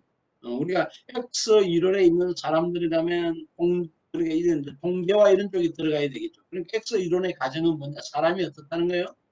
일하기를 싫어한다. 사람은 야망이 부족하다. 사람은 책임감이 없다. 변화를 싫어한다. 앞장서기보다는 끌려다닌다. 이런 사람들은 우리가 X 이론행의 가정이자 이론의 그 사람들이고 Y 이론은 그에 대해서 뭐냐? 사람들은 기꺼이 일을 하려고 한다. 자기 통제하는 능력이 있더라. 그 다음에 기꺼이 책임을 진다. 그 다음에 창조적이고 상상력이 있다. 그 다음에 스스로 방향을 설정해서 나간다. 이런 것들이 이제 우리가 말하는 Y 이론의 가정입니다. 그 어떻게 보면 이게 성악설, 정선설처럼 너무나 대조적이죠. 그래서 이 맥거리가 XY, 우리 사람들은 이 X 형태의 X 이론을 특성을 가진 사람이 있는가 하면 Y 이론의 특성을 가진 사람이 있다. 이걸 이제 주장을 하면서 맥거리는 뭐냐 그러면 우리가 조직을 이끌 적에 X형의 사람의 특성을 가진 사람들과 Y형의 특성을 가진 사람들이 다르게 관리를 해야 된다는 게 맥거리가 주장하는 거예요. 그래서 X 이론 같은 경우는 뭐예요? 금전적 어떤 보상이나 또는 뭐 공개하고 또는 배제하고요. 또 뭐 어떤 외부적 유인에 대해서 반응하고 그러다 보니까 통제나 이런 게 많이 들어가는 거예요. 철저한 감독하고 통제하고 그다음에 뭐 돈이나 이런 걸 줘서 유인하고 이런 걸로 해서 X 이론의 사람들을 다스린다면 Y 이론은 앞서 그 맥그레그 전에 허처버그의 동기이론에 나오는 동기요인처럼 사람들에게 스스로 동기부여를 할 수 있도록 포급적인 욕구를 충족시켜야 된다는 게 Y이론에서 나옵니다. 그래서 사람들에게 어떻게 도전할 수 있게 해주고 더 저 상상의 나래를 파게 해주고 스스로 이제 어떤 방향을 결정해서 갈 수 있는 자율권을 주고 이런 게 오히려 더 필요하다는 겁니다. 그게 맥그리거가 주장하는 Y 이론의 이론입니다. 그럼 Y 이론의 특성을 가진 사람들에게는 그렇게 해줘야 되고, 앞서 X 이론의 특성을 가진 사람은 감독 같은 게 유인적인 것들을 많이 써서 관리를 해야 된다는 게 맥그리거의 XY 이론의 핵심입니다. 자, 이게 다 사람들의 어떤 관계되는 겁니다. 사람들 간에 사람들의 행동 이런 거 관계되죠. 자, 우리 XY 이론 그러면 이제 다음에 나오는 게 Z 이론이죠. Z 이론. Z 이론 저희 Z 이론 크게 우리가 세 가지로 이 학자들이 이야기를 하고 있어요. 이거는 참고로 여러분들이 알아나면 스벤 룬스테트라는 사람이 Z 이론을 주장하는데 이거는 XY 이론에 의해서 Z가 뭐냐면 자유방임입니다. 자유방임. 그야말로 마음대로 하게끔 하는 이걸 Z 이론 그런 형태의 사람을 Z 이론을 하죠. 옛날에 이제 우리가 보면 X 이론은 권위주의적이고 Y 이론은 민주적이잖아요. 그럼 Z 이론은 자유방임. 이게 이제 스벤 룬스테트가 주장했던 Z 이론이고, 그 다음에 다비스 롤리스라는 사람이 한 거는 고정적이고 획일적인 그런 접근법이 이제 고정적인 획일적인 그런 어떻게 접근 방법을 떠나서 상황의 중심을 두고 상황의 변화의 중심을 두고 접근하는 방법을 강조하면서 그걸 Z 이론이라 했어요. 그 다음에 마지막으로 윌리엄 오치가 주장한 Z 이론. 이거는 뭐 미국에서 1970년대, 7, 80년대죠. 그때 이제 미국에서 일본식 경영이 굉장히 조명을 받게 됩니다. 조명을 받으면서 일본식 경영을 강조하는 게 우리가 이 말하는 윌리엄 오치가 말하는 Z 이론입니다. 근데 이 세 가지 이론을 Z 이론이 나와 있는데 가장 대중적으로 우리가 많이 알고 있는 것은 윌리엄 오치 UCLA 대학 교수죠. 일본계 어떤 그 사람으로서 어떤 UCLA 대학 교수를 하고 있는데 이 사람이 주장했던 일본식 경영을 Z 이론이라 한다. 이렇게 이제 많이 우리가 대중화의 때가 있습니다. 여러분들이 그 Z 이론하면 대부분 오치 교수의 그 이론을 많이 생각을 합니다. 그걸 참고로 아시고 그 다음에 맥그리거가 이제 나오고 나면 다음에 맥그리거의 이제 또 영향, 메슬로와 맥그리거의 영향을 받아서 아지리스죠. 아지리스 교수는 하버드대 교수인데 이 사람도 상당히 300편이 넘는 논문과 31권의 그 책을 썼어요. 하버드 교수인데 이 사람의 그 인성과 조직, Personality and Organization이라는 책에서 인간 본성에 대한 걸 주장을 합니다. 그래서 아지리스가 성숙, 미성숙론을 냅니다. 인간은 미성숙 단계에서 성숙 단계로 발전해 간다는 거예요. 발전함으로써 조직에서 성숙계를 얻을 수 있는 관리 전략이 필요하다는 거죠. 그래서 우리가 인간은 이 미성숙 단계에서 성숙 단계로 이렇게 발전해 가는데 이런 단계로 갈 수 있게끔 조직이 관리를 잘 해줘야 된다. 관리 전략을. 그 이론이 아지스가 말하는 성숙, 미성숙 이론입니다. 그래서 이 미성숙 단계의 사람들을 봤을 때 수동적이더라. 의존심이 강하더라. 또 한정단 행동만 하더라. 그 다음에 업무에 별로 관심이 없더라. 미래에 대해서는 굉장히 단기적 생각을 하더라.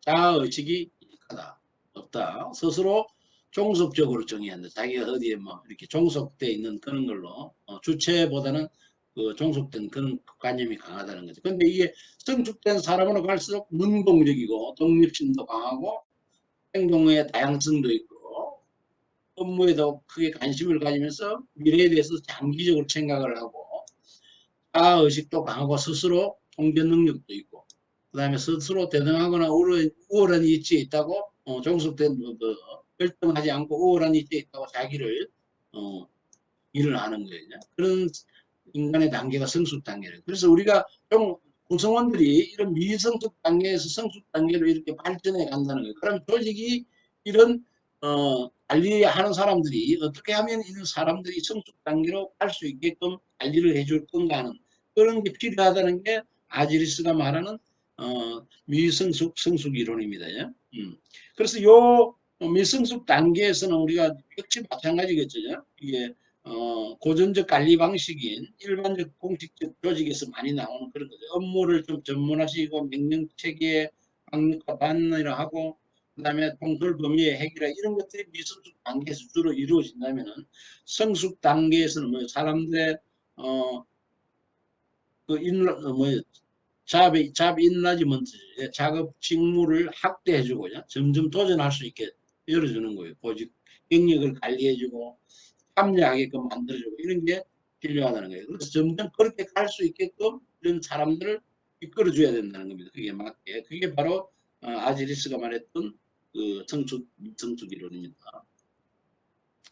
자, 이제 근대 조직은 여러분들 책에 안 넣으세요. 녹색으로 해놨고, 이거는 이제, 버나드는 이제 크게 보니까 우리가 대부분 고전적 조직은 뭐냐? 오가니제이션 리더 피플이죠. 사람이었고 조직 자체에 대해서 연구를 고전적인 것은 많이 이루어지더라. 그러다 보니까 대내적, 조직 내부적인 거, 그 다음에 부분적으로, 대적인 시각이 많았는데, 행동학적 경영학으로 오면서 보니까 people without organization입니다. 조직이 없이 사람 중심으로 가더라 이쪽에서.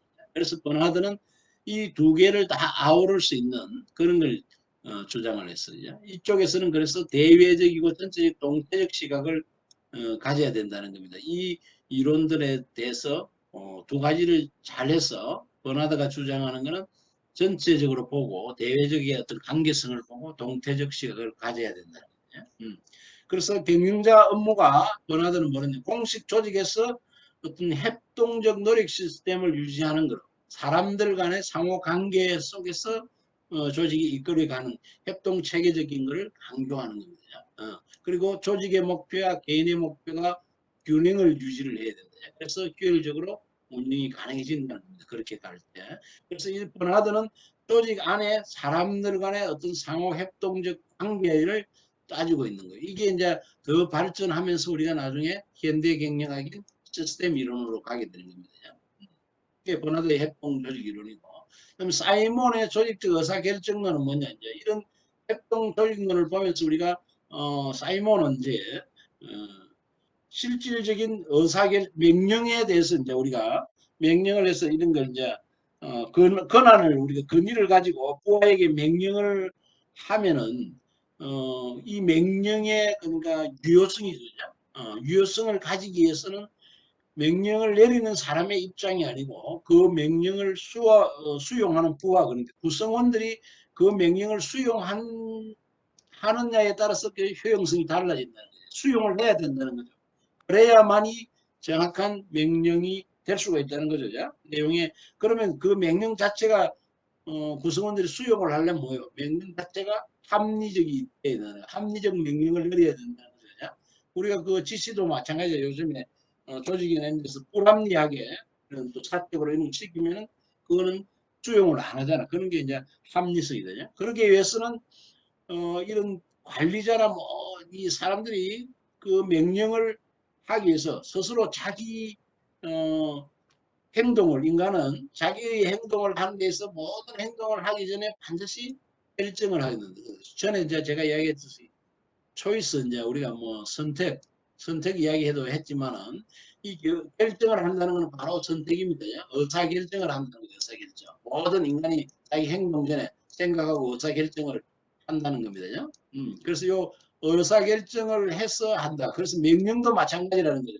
합리적 명령을 하기 위해서는 그런 의사결정을 정확히 해야 된다. 그래서 조직적 의사결정론을 바나드가 내세우는 겁니다. 그래서 바나드의 이론은 의사결정의 문제를 중심으로 발전을 시킵니다. 그래서 모든 행동에 의사결정을 하게 된다. 그게 어떻게 우리가 더 합리적으로 할 건가 하는 겁니다. 그래서 조직적 의사결정은 정서적 반응보다는 인지적이고 합리적인 그런 어떤 선택의 반응을 더 하더라는 거거든요. 그래서 인간 행동과 의사결정의 관계에 대한 연구를 이제 많이 이제 폭을 넓히게 됩니다. 그래서 사이몬의 조직적 의사결정론이 되는 겁니다. 그래서 다음 시간에 이제 우리가 공부하게 될 의사결정에 대해서 보면은 이제 학과적 합리적 의사결정을 위한 의사결정 방법이 나오죠. 그래서 우리 경영을 하고 관리자를 또 하든지 아니면 또 우리 뭐 구성원들도 마찬가지입니다. 행동에 대해서는 많은 의사결정들을 사실은 하고 있는 거죠. 그래서 그 의사결정이 바로 사람의 행동에 엄청난 선택의 어떤 영향을 미치기 때문에 합리적으로 이루어져야 된다는 그게 바로 바나드 사이먼이 주장한 의사결정입니다. 그래서 근대 조직 이론은 크게 바나드 사이먼 또는 이제 마치 조직학자 이런 사람들이 이런 이제 협동 조직 체계나 의사결정론을 주장한 그런 요소입니다. 이게 현대로 가는 또 한 요소를 제공을 하게 되는 거죠. 자, 계량경영학, 여러분 교재에 나와 있는 계량경영학. 계량경영학의 부분은 실질적으로 이제 2차 대전에서 이제 우리가 군에서 사용하던 어떤 통계나 추리적 방법 이런 것들을 기업에 적용하게 되면서 이 계량경영학이 태동을 하게 됩니다. 자, 계량경영학을 우리는 한때 OR이라고 많이 했죠. 오퍼레이션 리서치를 해서 많이 이제 이게 수리적 그 경영학 쪽이죠. 그 다음에 경영과 매니지먼트 사이언스 이쪽으로 해서 많이 이제 지금 실질적으로 수리 경영 쪽으로 해석하는 부분입니다. 그게 이제 수리 쪽 경영학을 계량 경영학이라고 수적으로 해서 하는 걸. 그런 건데 이게 의사결정의 계량적인 비법을 이제 넣는 겁니다. 앞서 제가 의사결정이라는 게 굉장히 많이 경리에서 이루어지는 행위들이 대부분 의사결정이라고 그랬죠. 그때 계량적 기법을 이용해서 어떤 합리적 방법을 선택할 수 있게 하는 거. 이게 계량경영학이에요. 그래서 이게 2차 세계대전에 군사적 목적으로 사용되었던 수학적 통계적 기법들이 기업에 접목되는 그런 현상입니다. 특히 이 대표적으로 이제 위즈 퀴즈라는 2차 대전 때 미군 장교 그룹이 있었어요. 그게 이제 대표적 사람이 맥나마라라는 사람, 맥나마라는 사람이 그 포드 사장을 했고 옛날 미국 국방부 장관까지 지냈죠. 맥나마라고. 여러분 교재에 그 나와 있어 사람 얼굴하고는 보시면 되고. 그래서 맥나라마가 소속돼 있는 그런 그룹이 바로 위저 퀴즈라는 이런 하나의 장교의 그 그룹입니다. 이 장교의 그룹인데 이 사람들이 이제 1940년대 중반에 이제 2차 대전이 끝나고 이런 사람들이 이제 그 포드 자동차에서의 합류를 하게 됩니다. 위저 퀴즈에 있던 사람들이 합류하면서 그 경영 의사 결정에 이런 통계적 기법과 수학적 이런 기법, 계량적인 방법을 적용을 하게 되죠. 그게 바로 계량 경영학의 시초가 되는 거예요.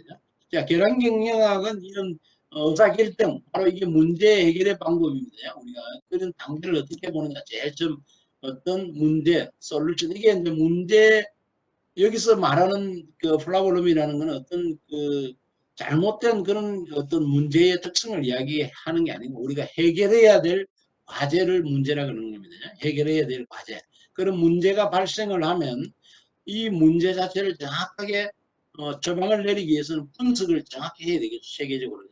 세계적으로 이렇게 쭉 분석을 합니다. 분석을 하고 그 다음에 이제 이게 따라서 적절한 수학적 방법론을 가지고 탐색을 합니다. 계량적인 방법론을 가지고 이 분석을 해서 이 문제를 해결하기 위해서 이 방법론을 탐색을 하게 되는 거죠. 그래서 이제 그 방법론에서 계산을 실행을 해서 가장 좋은 최적의 옵티멀 솔루션을 찾는 겁니다. 이게가 바로 문제 해결의 단계인데 이게 계량 경영학의 방법이 적용이 되는 그런 단계입니다. 그걸 이야기를 하고 있습니다. 그래서 현재 지금 이제 또 막 이런 컨설팅이나 이런 데 보면 우리가 어떤 성과의 분석이라든지 또는 비용 분석 이런 부분들을 많이 해요. 코스트 그 어널리시스 비용 분석 이런 거 할 때 보면은 대부분 이런 수리적 방법론이 많이 생기고 이런 문제 해결 방법론이 그대로 적용이 다 되고 있어 이런 게. 비용 분석 같은 건 이럽니다. 우리가 예를 들면 어떤 이런 뭐 큰 것들은 그렇지만은 예를 들면 뭐 자동차를 한 대 생산한다. 얼마에 그럼 생산 비용이 들 건가 이런 걸 찾으면은 자동차를 이제 우리가 그 하나에 나누는 겁니다. 자동차를. 그러니까 우리 레벨을 보통 이제 5단계 정도 하는데 사실 5단계 그러면 우리가 거의 큰 뭐 변화 항공기 이런 거를 빼고는 다 내려가요. 5단계는 우리 자동차를 5 단계까지로 부분화시키는 겁니다. 제일 처음 우리 자동차를 1단계에서는 뭐예요? 우리가 차체 부분 뭐 이런 식으로 동력 부분 또는 뭐 또 뭐 외장 부분 뭐 이런 식으로 쭉 나눌 수 있겠죠. 또는 이게 뭐예요? 이제 제어 부분 이렇게 쭉 나누면은 이건 차체 부분에 가니까 또 안에 뭐 어떤 부분들이 쭉 있더라죠. 또 엔진 부분에 가니까 또 어떤 부분들이 2단계 나눠지겠죠. 2단계 나눠진 걸 또 그 부분에서 3단계, 4단계, 5단계까지 가지도 않아야 되냐? 그러면 더 나눌 수 없는 단계까지 내려갑니다. 이런 요소들이. 그럼 그 요소들을 가지고 이게 그러면 이 얼마인가 하는 비용이 나오겠죠. 예? 그럼 그 비용을 가지고 역으로 다 올라가면은 전체 비용이 나옵니다. 그렇게 이제 비용 분석을 하는 거예요. 또 작업도 마찬가지. 작업도 우리가 있으면 이렇게 아까 그 테일러 시스템에서 동작 연구처럼 이렇게 작업을 세분화해서 나누어 보면은 이 작업을 하는데 얼마의 시간이 들더라. 뭐 돈 요소도 따지고 그러면 인원이 얼마가 필요하더라. 이런 게 다 나오죠. 그래서 얼마의 사람을 고용해야 된다. 이걸 하기 위해서 그런 게 다 나옵니다. 그런 게 바로 이 문제 해결 기법에 우리가 하는 요소들입니다. 이런 체계적인 분석. 이게 선행이 돼야만이 정확하게 도출할 수 있다. 그래서 이제 이런 비용이나 그런 작업 시간을 도출하는데 이런 계량적, 수리적 방법을 사용을 한다는 겁니다. 그래야만이 우리가 의사결정에 뭐요? 실패를 줄일 수 있고 가장 맞는 최적 옵티멀한 의사결정 을 해서 그게 맞는 해를 솔루션을 찾을 수 있다는 거죠. 그겁니다. 경영학의 어떤 기법들을 보면은 주로 대표적으로 이제 4가지 정도를 되는데 이게 이제 선행계획법이 있어. 선행계획법. 이건 의사결정론에 들어가면은 선행계획법에 대해서는 제가 설명을 추리적으로 간단하게 할 수 있도록 할 거예요. 리니어 프로그램. 선행계획법 뭐예요? 선행이죠. 선행. 그러니까 우리가 꼭선이 아니고 선행이죠. 1차식으로 가야 된다는 거였으냐. 제약 조건에서 최저기를 도출한다. 예를 들면 이런 거죠. 제약 조건이라는 건 뭐냐. 뭐 우리가 사용할 수 있는 자본은 돈이 얼마다. 얼마 이상은 못 써주죠. 그게 제약 조건이잖아. 그리고 우리가 작업에 투입할 수 있는 인원은 얼마다. 그다음 작업 시간은 또 그나마 이 사람들 나는 게 얼마더라는 이런 요소들이 다 그 이상을 넘길 수 없는 이런 요소들이 제약 조건이잖아요. 또 그다음에 뭐 일을 언제까지 해야 된다. 만드는 생산 일자 기간 이런 것들은 다 제약 요소로 들어갈 수 있고 이런 조건 하에서 그러면 어떻게 했을 때 우리가 가장 좋은 해를 도출할 건가는 식을 세우는 겁니다. 그래서 뭐 사람 한 사람이 하루에 할 수 있는 거는 뭐 작업 시간이 8시간이 8x에다가 뭐 이렇게 뭐 또 몇 사람의 식이 나오겠죠. 1차식의 식에 이렇게. 그게 선행이 나오면 1차식으로 가야 된다는 거죠. 그렇게 해서 얼마의 사람으로 얼마의 돈으로 뭐 얼마의 일정으로 이렇게 했을 때 가장 합리적이더라 하는 걸 찾아내는 거예요. 그렇게 의사결정을 하는 게 이게 선행계획법이 되는 겁니다. 그러면 이제 우리가 이런 게 있겠죠. 어떤 회사에서 또 의자와 책상을 만드는 이런 회사가 있다. 그러면 이런 사람들이 사용할 수 있는 어떤 뭐 인력의 어떤 시간 이런 걸 했을 때 이 주문이 들었는데 언제까지 뭐 얼마의 개수를 만들어 달라 한 거죠.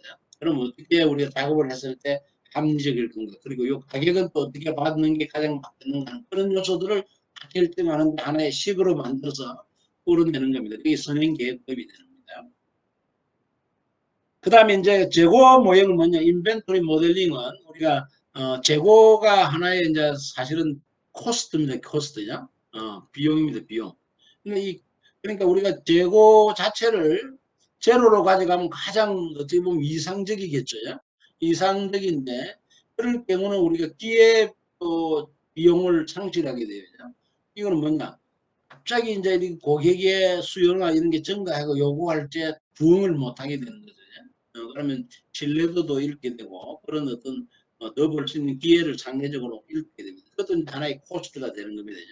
그래서 재고를 그러면 얼마만큼 가져가는 게 가장 적합할 건가 하는 그런 겁니다. 그래서 어느 정도 남았을 때 더 물건을 주문을 하고 이런 것들을 얼마만큼 유지를 하고 이런 걸 계산하는 게 바로 재고 모형이 되는 거예요. 그래서 재고가 물론 하나도 없도록 하기 위해서 우리가 나왔던 게 도요타에서 말했던 지트 시스템이죠. Just in time. Just in time이가 지트 시스템이 바로 이 재고가 없도록 하는 거예요. 이거는 바로 재고 없이 바로바로 이렇게 가게 하는 거예요. 그런데 이제 문제가 생기면은 납품에 문제가 생기면은 전체가 멈추서는 그런 현상이 돼요. 그래서 우리가 재고를 원재료의 재고나 이런 걸 가지고 있으면 언제든지 조금 그 공급업체에 문제가 생기더라도 우리가 생산하는 데는 큰 어떤 문제를 주지 않을 수가 있죠. 이제 그런 요소들이 이제 충분히 생겨나는데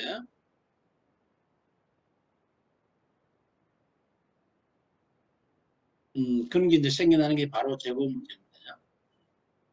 그 다음에 이제 그런 것들을 그래서 얼마를 유지를 하는가 이런 걸 계산하는 게 바로 수리적으로 하는 게 재고 모형이거든요. 그다음 대기이론이 있어요. 대기이론.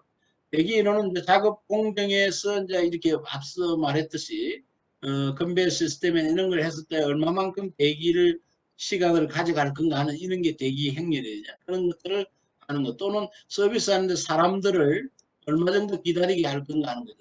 너무 많이 해서 하는 건 또 안 맞겠죠. 재료나 이런 걸. 그런 거를 가장 합리적으로 효율적으로 대기 시간을 규정하는 거죠. 저서로 하는 것. 그런 기법을 우리가 또 대기 이론이라고 그래요. 이런 것들을 수리적으로 다 계산을 해서 옵티멀한 걸 찾아가는 겁니다. 그다음에 시뮬레이션 기법입니다. 시뮬레이션. 어떤 문제나 사회적 현상 등을 이제 해결하기 위해서는 실제 그 현상이 딱 일어나서 적용하면은 어떤 비용이나 이런 게다 사용이 되잖아요. 그렇지만 이거는 시뮬레이션은 그러한 현상이 일어나는 걸 유사한 걸 만들어주는 거예요. 만들어줘서 미리 실험을 해보는 거예요. 다양한 수치를 넣어가면서 이렇게 만들어놓고 값을 바꿔가면서 어떤 게 했을 때 가장 우리가 효과가 좋을 건가 하는 거죠. 그런 걸 해서 파악하는 게 봅니다. 이게 그래서 바로 우리가 MNS라고 해서 요즘 나오는 MNS로 해가지고 모델링 앤 시뮬레이션의 기법입니다. 어떤 걸 모형을 만들어주고 거기서 시뮬레이션을 시켜서 값들을 이렇게 넣어주고 이 값이 들어갔을 때 가장 이게 결과가 좋더라 하는 걸 찾아내는 거예요. 그런데 실제 우리가 그걸 이게 그 군사 쪽의 무기라든지 여러 요소에서 이런 시뮬레이션 기법들이 많이 쓰입니다. 그런데 실제 그 현상을 하려면 엄청난 비용이 들기 때문에 이런 기법을 통해서 그 효용성을 계산을 해서 가장 합리적인 걸 찾아내는 거예요. 그래서 이런 계량 경영학의 주로 이 기법들은 그 수리적인 방법을 통해서 우리가 의사결정을 가장 효율적으로 할 수 있는 거예요. 과거에 우리가 대부분의 이제 이런 의사결정은 경험에 의하거나 직관에 의해서 이렇게 했는데 물론 그런 요소들이 틀렸다, 이게 잘못됐다고는 할 수는 없지만은 그렇지만 이런 계량적 모형을 적용해서 그 결과에 근거한 의사결정을 할수록 우리가 더 합리성을 추구할 수 있고 더 의사결정에 뭐랄까 최적적인 의사결정을 하게 되더라는 거죠. 그래서 일반적으로 많이 이러한 요소들을 사용을 하고 있고 현재는 이제 사실 우리가 이런 것들을 수리적으로 우리가 계산을 하지를 않고 대부분 소프트웨어화가 되어 있죠.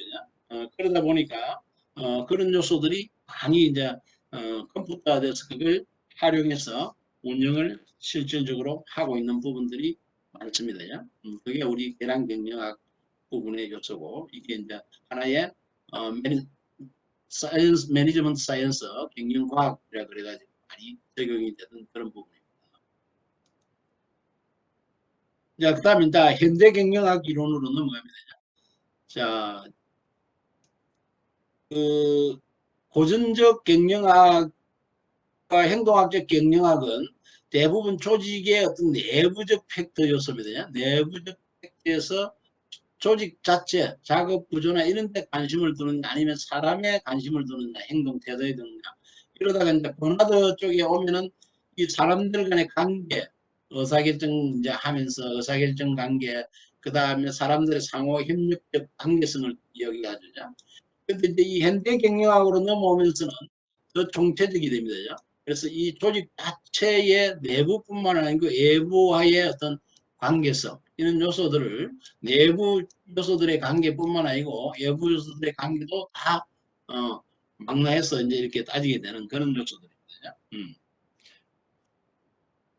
그래서 이제 현대 경영학에서 주장하는 것은 그거이죠. 기본적으로 우리가 모든 상황과 모든 조직에 일률적으로 이렇게 딱 적합한 단일 모형은 없다는 겁니다. 그게 전제의 현대 경영학 이론에서다. 그래서 우리가 가장 베스트한 어떤 모형이 있는 게 아니고 가장 최적의 모형을 찾는 거예요.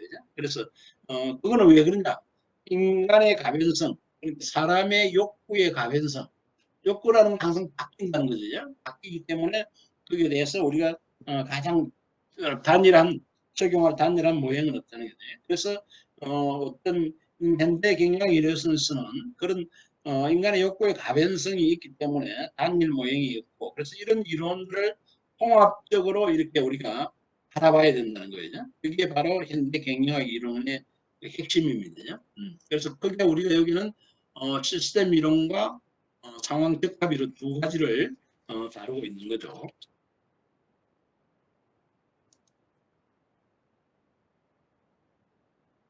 자, 먼저 시스템 이론에서 이제 이론적 우리가 배경을 한번 보면은 이 어, 처음 이제 아리스토텔레스 시대 때 보면 우리가 그리스의 통체주의 관점에서 이때는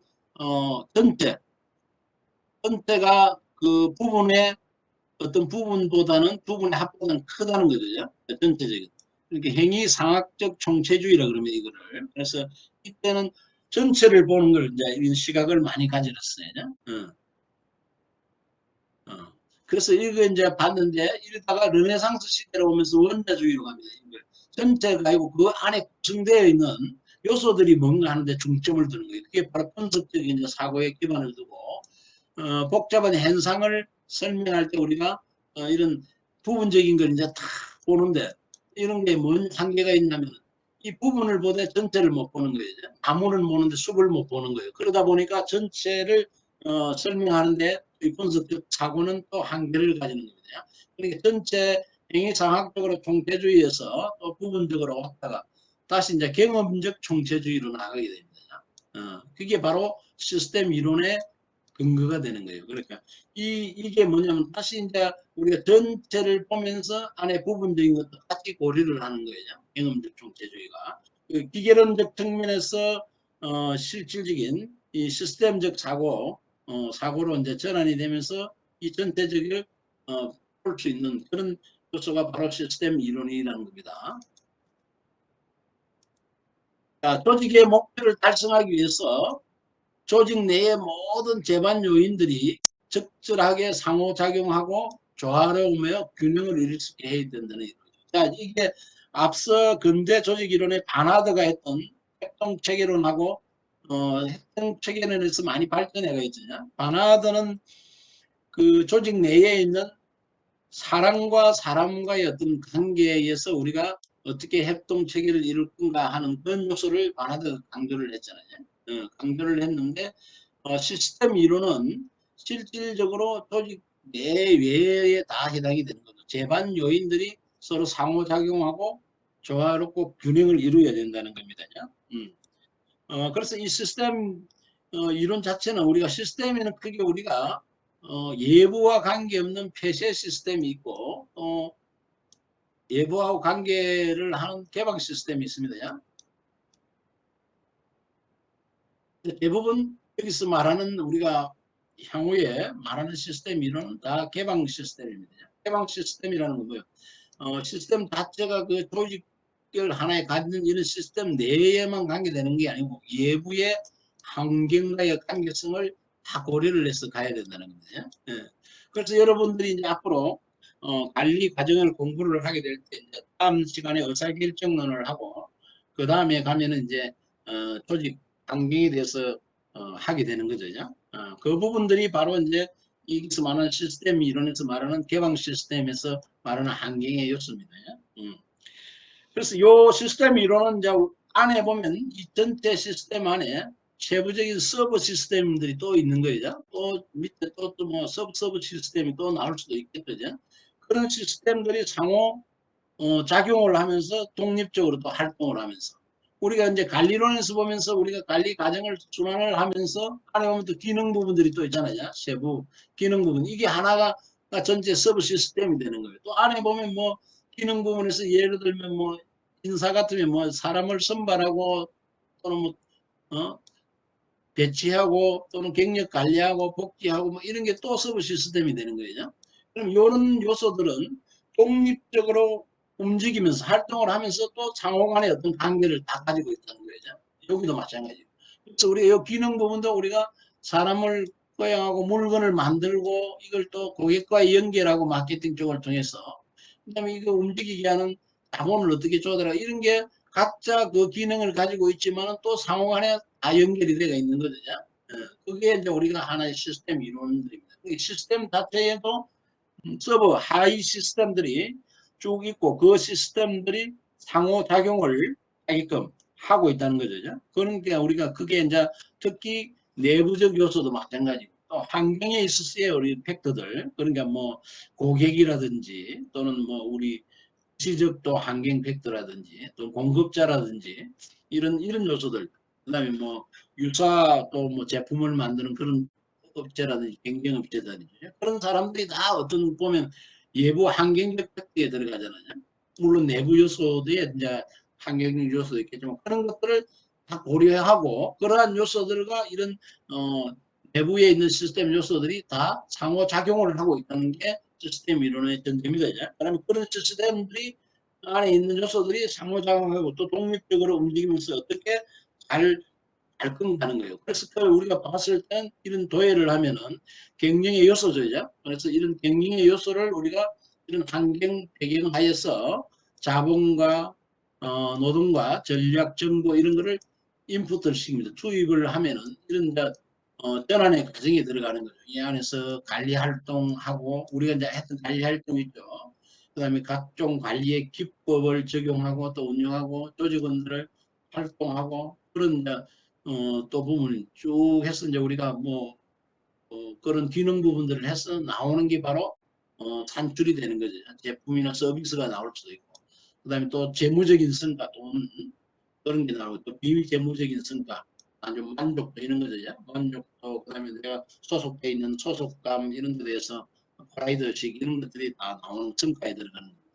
그럼 그런 요소들을 하는 게 하나의 이 흘러가는 게 시스템이라는 거예요. 시스템인데 요 안에 요소들이 각각 독립적으로 있지만 또 이게 다 상호작용을 해서 이런 산출물을 가져온다는 겁니다.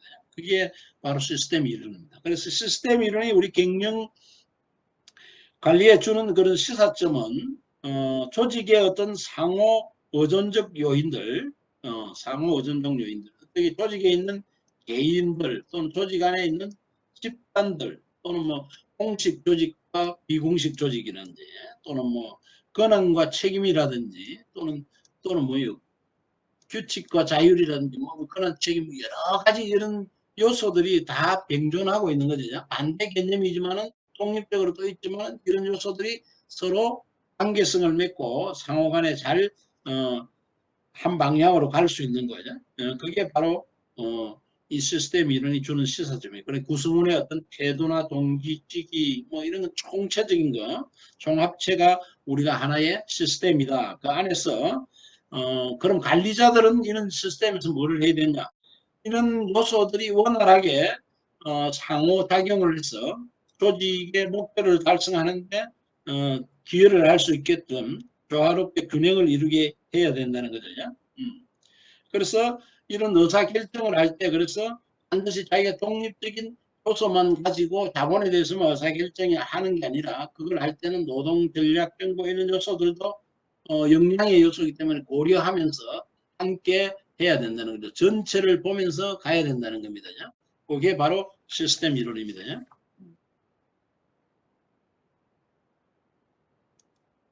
자, 이제 컨틴전시 시어리 상황 적합 이론은 우리 피들러 이야기했죠. 피들러가 리더십을 하면서 상황 적합 이론을 해서 그 상황이라는 요소를 이제 뭐 주게 됩니다. 그 종업원들의 어떤 종업원하고의 관계성 이런 몇 가지 팩트를 줘서 그 상황에 따라서 어떤 리더십을 쓸 건가 하는 게 상황적합 이론이에요. 그러면 이제 이 개념 자체는 뭡니까? 조직들의 하나의 조직이 처한 환경이라는 건 항상 변화죠. 다이나믹하거든요. 변하고 똑같은 조직이라도 시간이 흐름에 따라서 계속 또 상황 자체가 또 바뀌게 됩니다. 그래서 우리가 조직 자체를 다이나믹하고 또 역동적이라고 이야기하는 그런 요소들은 이런 다변성 때문입니다.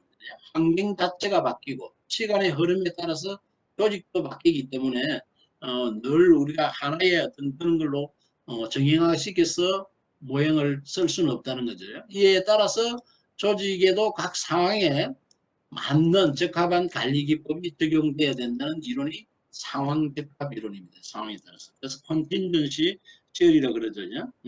그래서 이거는 뭐냐? 유일하고 우리가 최선의 방법은 없다는 거죠. 하나의 그 원 패스트 웨이는 존재하지 않는다는 거죠. 기존에는 우리가 이걸 원 패스트 웨이를 찾기 위해서 많이 그 이야기를 했는데 실질적으로는 원 패스트 웨이가 없다는 게 이제 컨틴전시 이론에서는 우리가 이야기를 하고 있는 겁니다.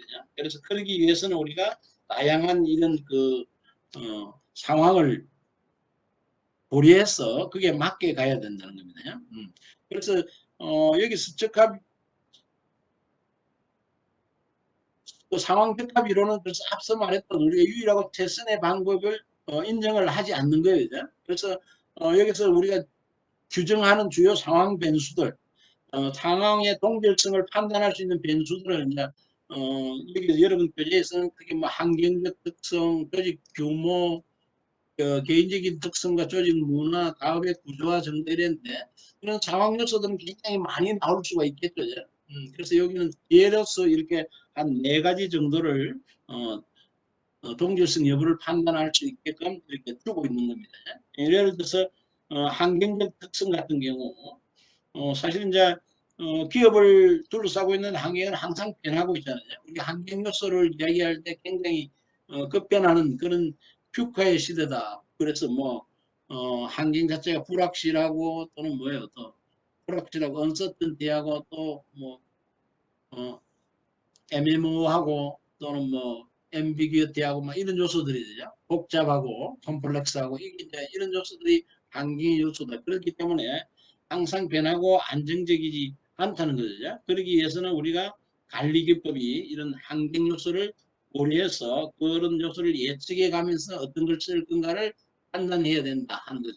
그런 요소가 있고 조직의 규모, 조직의 규모도 우리가 보면은 예를 들어서 뭐 한 100명 정도의 조직원으로 구성된 조직 기업이 있을 수가 있고 1000명 정도의 구성된 조직이 있을 수도 있잖아요. 그럼 요 규모에 따라서 우리가 실질적으로 관리를 해야 되고 하는 이런 요소도 기법이 달라져야 된다는 거죠. 100명을 할 때하고 1000명을 할 때하고 다르다는 거죠. 구조도 달라져야 되고 그런 요소들도 하나의 우리가 중요한 상황 변수로서 작용을 할 수 있다는 겁니다.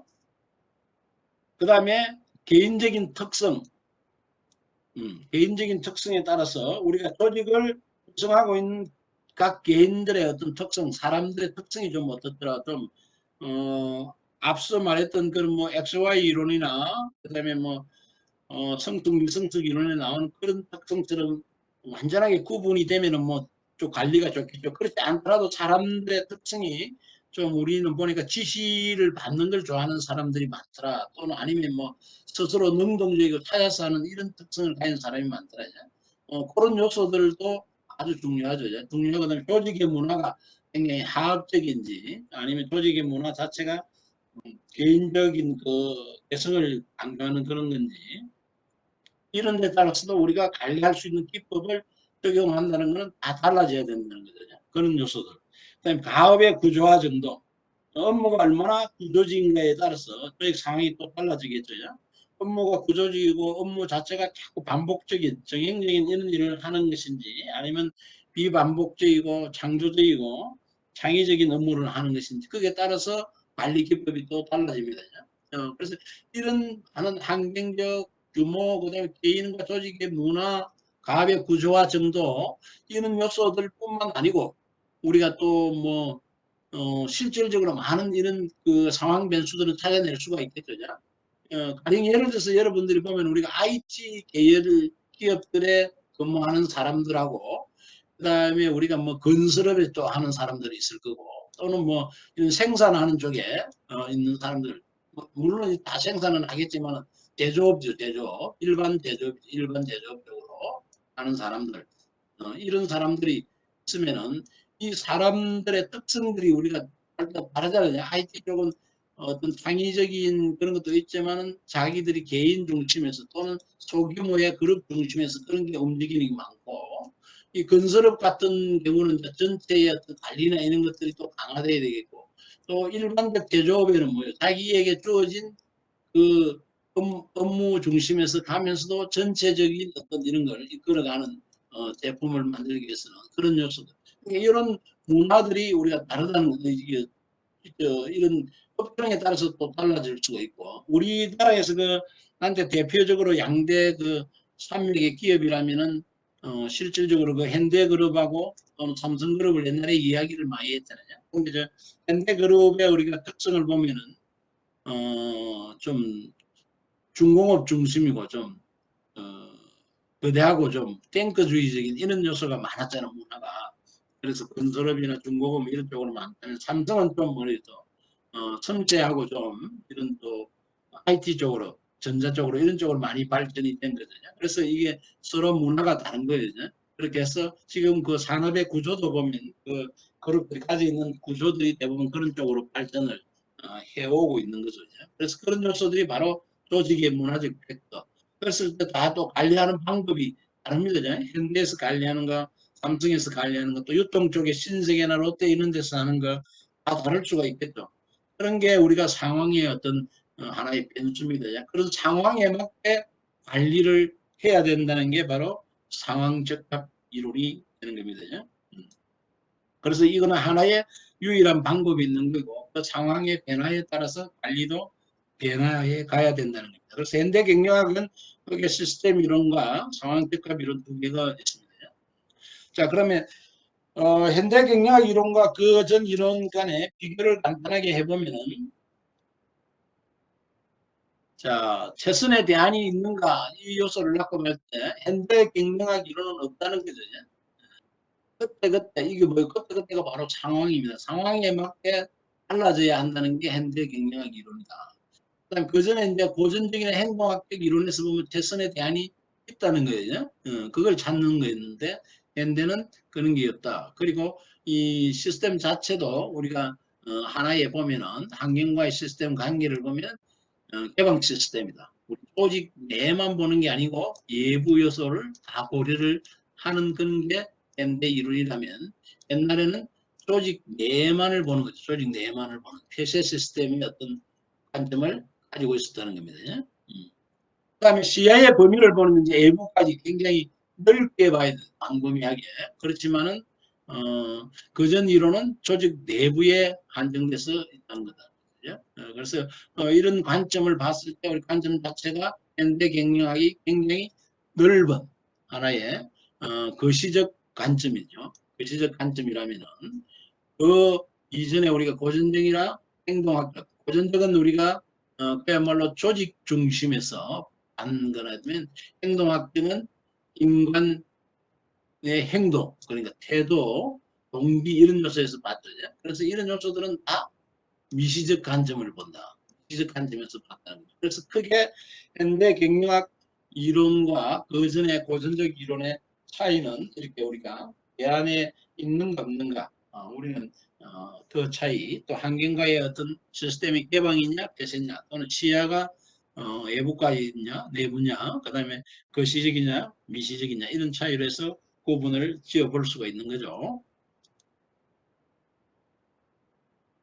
자, 새로운 경영을 보면은 상황 적합 이론까지 우리가 역사적 전개는 학자들 간에 그 이견이 없이 그게 인정을 합니다. 이제 여러분들이 그 다양한 이제 원론 교재들이 있다 그랬잖아요. 책에 보면은 어떤 데는 이제 이 바나드의 근대 경영학 이론을 써놓은 데도 있고 뭐 이렇게 해서 어떤 데는 또 포디즘도 이렇게 넣어놓은 데도 있고 따라서 학자에 따라서 다양하게 보고 있지만은 큰 흐름은 우리가 테일러리즘부터 해서 고전적에서부터 이렇게 행동학적 경영학을 해서 그 다음에 근대 그 현대로 이르 넘어옵니다. 그 사이에 어떤 계량 경영학적인 이런 요소들도 강조를 하고 있는 거죠. 그래서 그런 큰 흐름의 전개는 어떤 교재를 봐도 그게 벗어나지 않는다는 겁니다. 이제 이후에 이제 앞으로 전개되는 경영학 흐름은 추가적인 정리가 필요하거나 논의가 이루어져야 된다. 그래서 어떤 또 교수님들이 쓰는 책에 보면은 현재 뭐 이론을 갖다 뭐 TQM 쌓고 이런 새로운 경영 기법들이 있어요. 총체적 뭐그 경영 관리, QC, 뭐 품질 관리 이런 요소들도 하나의 뭐 이론으로 이렇게 이야기를 하는 또 교수들도 있어요. 그렇지만 그거는 우리가 하나의 보면 테크닉 쪽에 보면 이론이라기보다는 하나의 기법에 가깝다고 봐야 할 겁니다. 그래서 여러분들이 큰 이론들은 그게 하나의 나중에 이런 실천에 있는 부분들이 다시 하나의 이론으로 정립이 될 수 있을 때 이제 그 전개가 될 거고 그게 이제 학계에서 이런 충분한 논의로 해서 이론화가 돼야 되는 거죠. 이제 이후에 전개되는 다양한 경영학 흐름은 시간이 되면은 제가 간단하게 또는 과정 중에서 그때그때 설명을 하는 걸로 해서 이렇게 한 걸로. 자, 이렇게 해서 오늘 이제 우리 경영학 또는 그 뭐야 경영에 대해서 역사적인 관점에 대해서 쭉 공부를 했습니다. 다시 한번 이렇게 딱 정리를 해보면은 그래서 우리가 제일 처음 고전적일 때는 물론 그 20세기 이전에 아담 스미스의 분업부터 해서 그 중에 이제 산업혁명을 통해서 우리가 대량 생산화가 되면서 1911년에 테일러의 과학적 관리론이 이제 제도가 되면서 어떤 그 작업장의 관리 그게 이제 과학적 관리 방법이고 거기서 어떤 돈 뜻에서 다 테일러고 앙리 배열이고 그다음에 막스 베버고 그 출발을 하게 되죠. 그래서 이 현장에 그걸 하면 막스 베버와 앙리 배열은 관리자 측면에서 일반 관리론적으로 해서 했던 게 우리가 고전적 경영학이죠. 그래서 그런 원칙들과 관리의 법칙들, 조직에 운영하는 그런 원칙들을 한 거죠. 그게 고전적인데 이러다 보니까 사람 자체가 하나의 기계론적 관점 속에 갇히게 되는 거죠. 하나의 관리를 받는, 통제를 받는 하나의 부속품으로 이렇게 전략이 되다 보니까 거기에 대한 반론으로 나온 게 행동학적 경영학이 되죠. 그래서 사람 자체에 대해서 태도나 이런 거는 어디서 오게 되는가 하는 게 크게 우리가 호선 공장 실험 메이어의 그거와 그 다음에 맥그리거 교수의 그